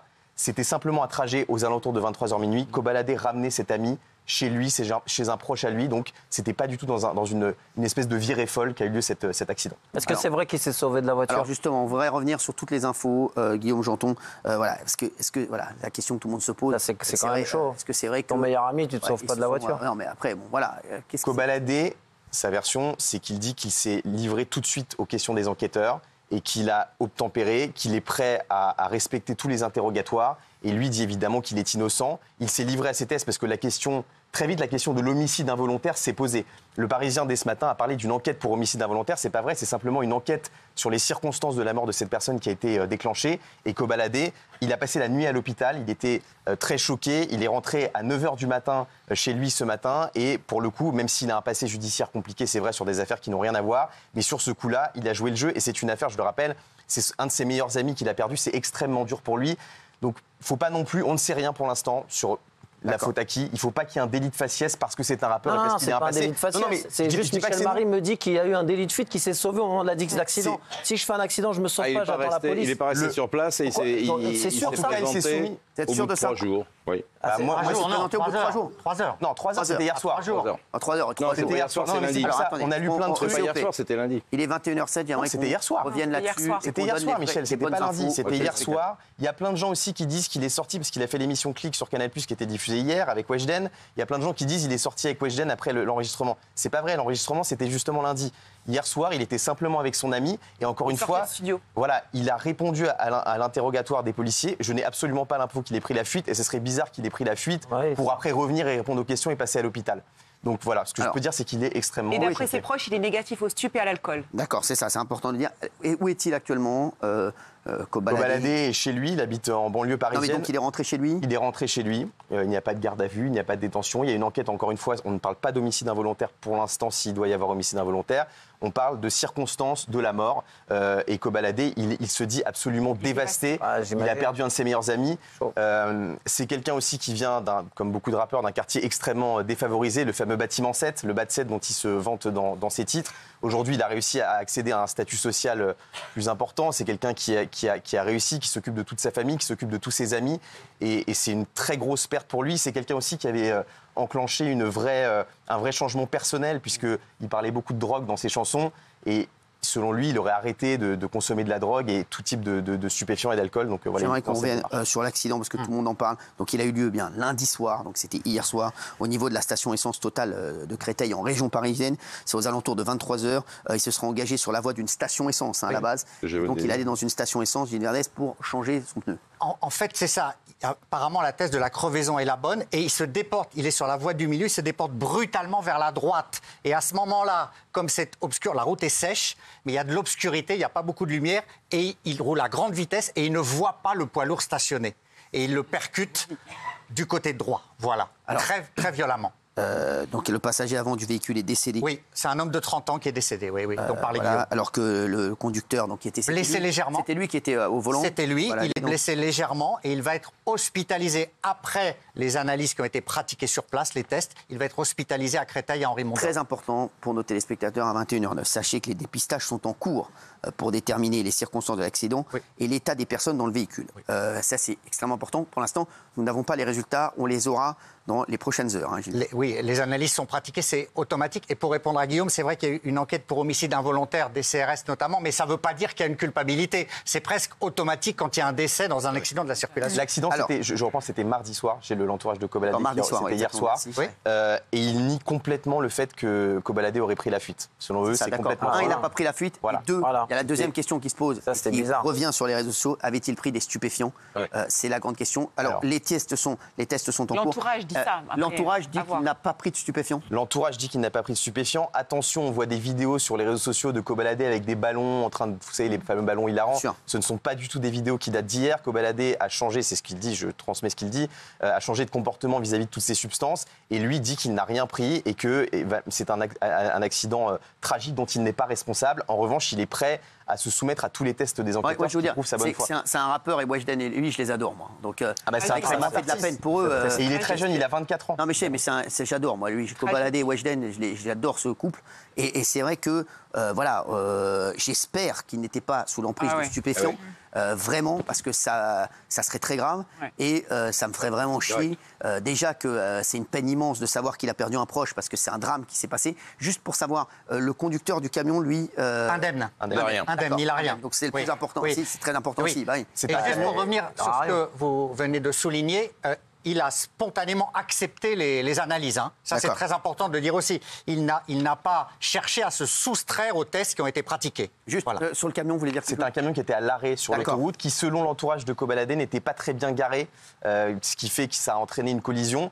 Et l'entourage aussi dit que cette route, Gilles ou Michel a fait tout à l'heure un sous-entendu là-dessus, elle était très très très mal éclairée, qu'on ne voyait presque rien, et c'est ça qui aurait aussi, en plus de cette histoire de crevaison, causé l'accident. Ce qui est sûr, c'est qu'il arrivait probablement trop vite sur la bretelle d'accès de la... C'est ce que j'allais dire, il n'y a pas qu'une voiture qui est passée avant la sienne, il y a d'autres voitures qui sont passées, qui l'ont vu le camion. Et en plus, il avait un pneu crevé. Et un pneu crevé, c'est moins maniable, ça plus la vitesse. Le drame qu'il y a, c'est quand même, il y a eu un drame, il y a un mort dans l'histoire, et je pense à lui. Et on espère qu'il n'était pas stupéfiant, parce que pour lui, ce serait un énorme drame. Ami extrêmement proche, et Kobalade, en fait, pour info, il avait fait quelques mois de prison pour une histoire de bagarre. C'est grave, et il s'était exprimé sur l'affaire Pierre Palmade. Exactement. Il avait dit, je comprends pas pourquoi Pierre Palmade sort de prison et moi je vais en prison pour de la bagarre. Aujourd'hui, ça ressort évidemment, et je pense que dans son état d'esprit, en tout cas c'est ce qu'il dit, lui ne prendrait pas de stupéfiants.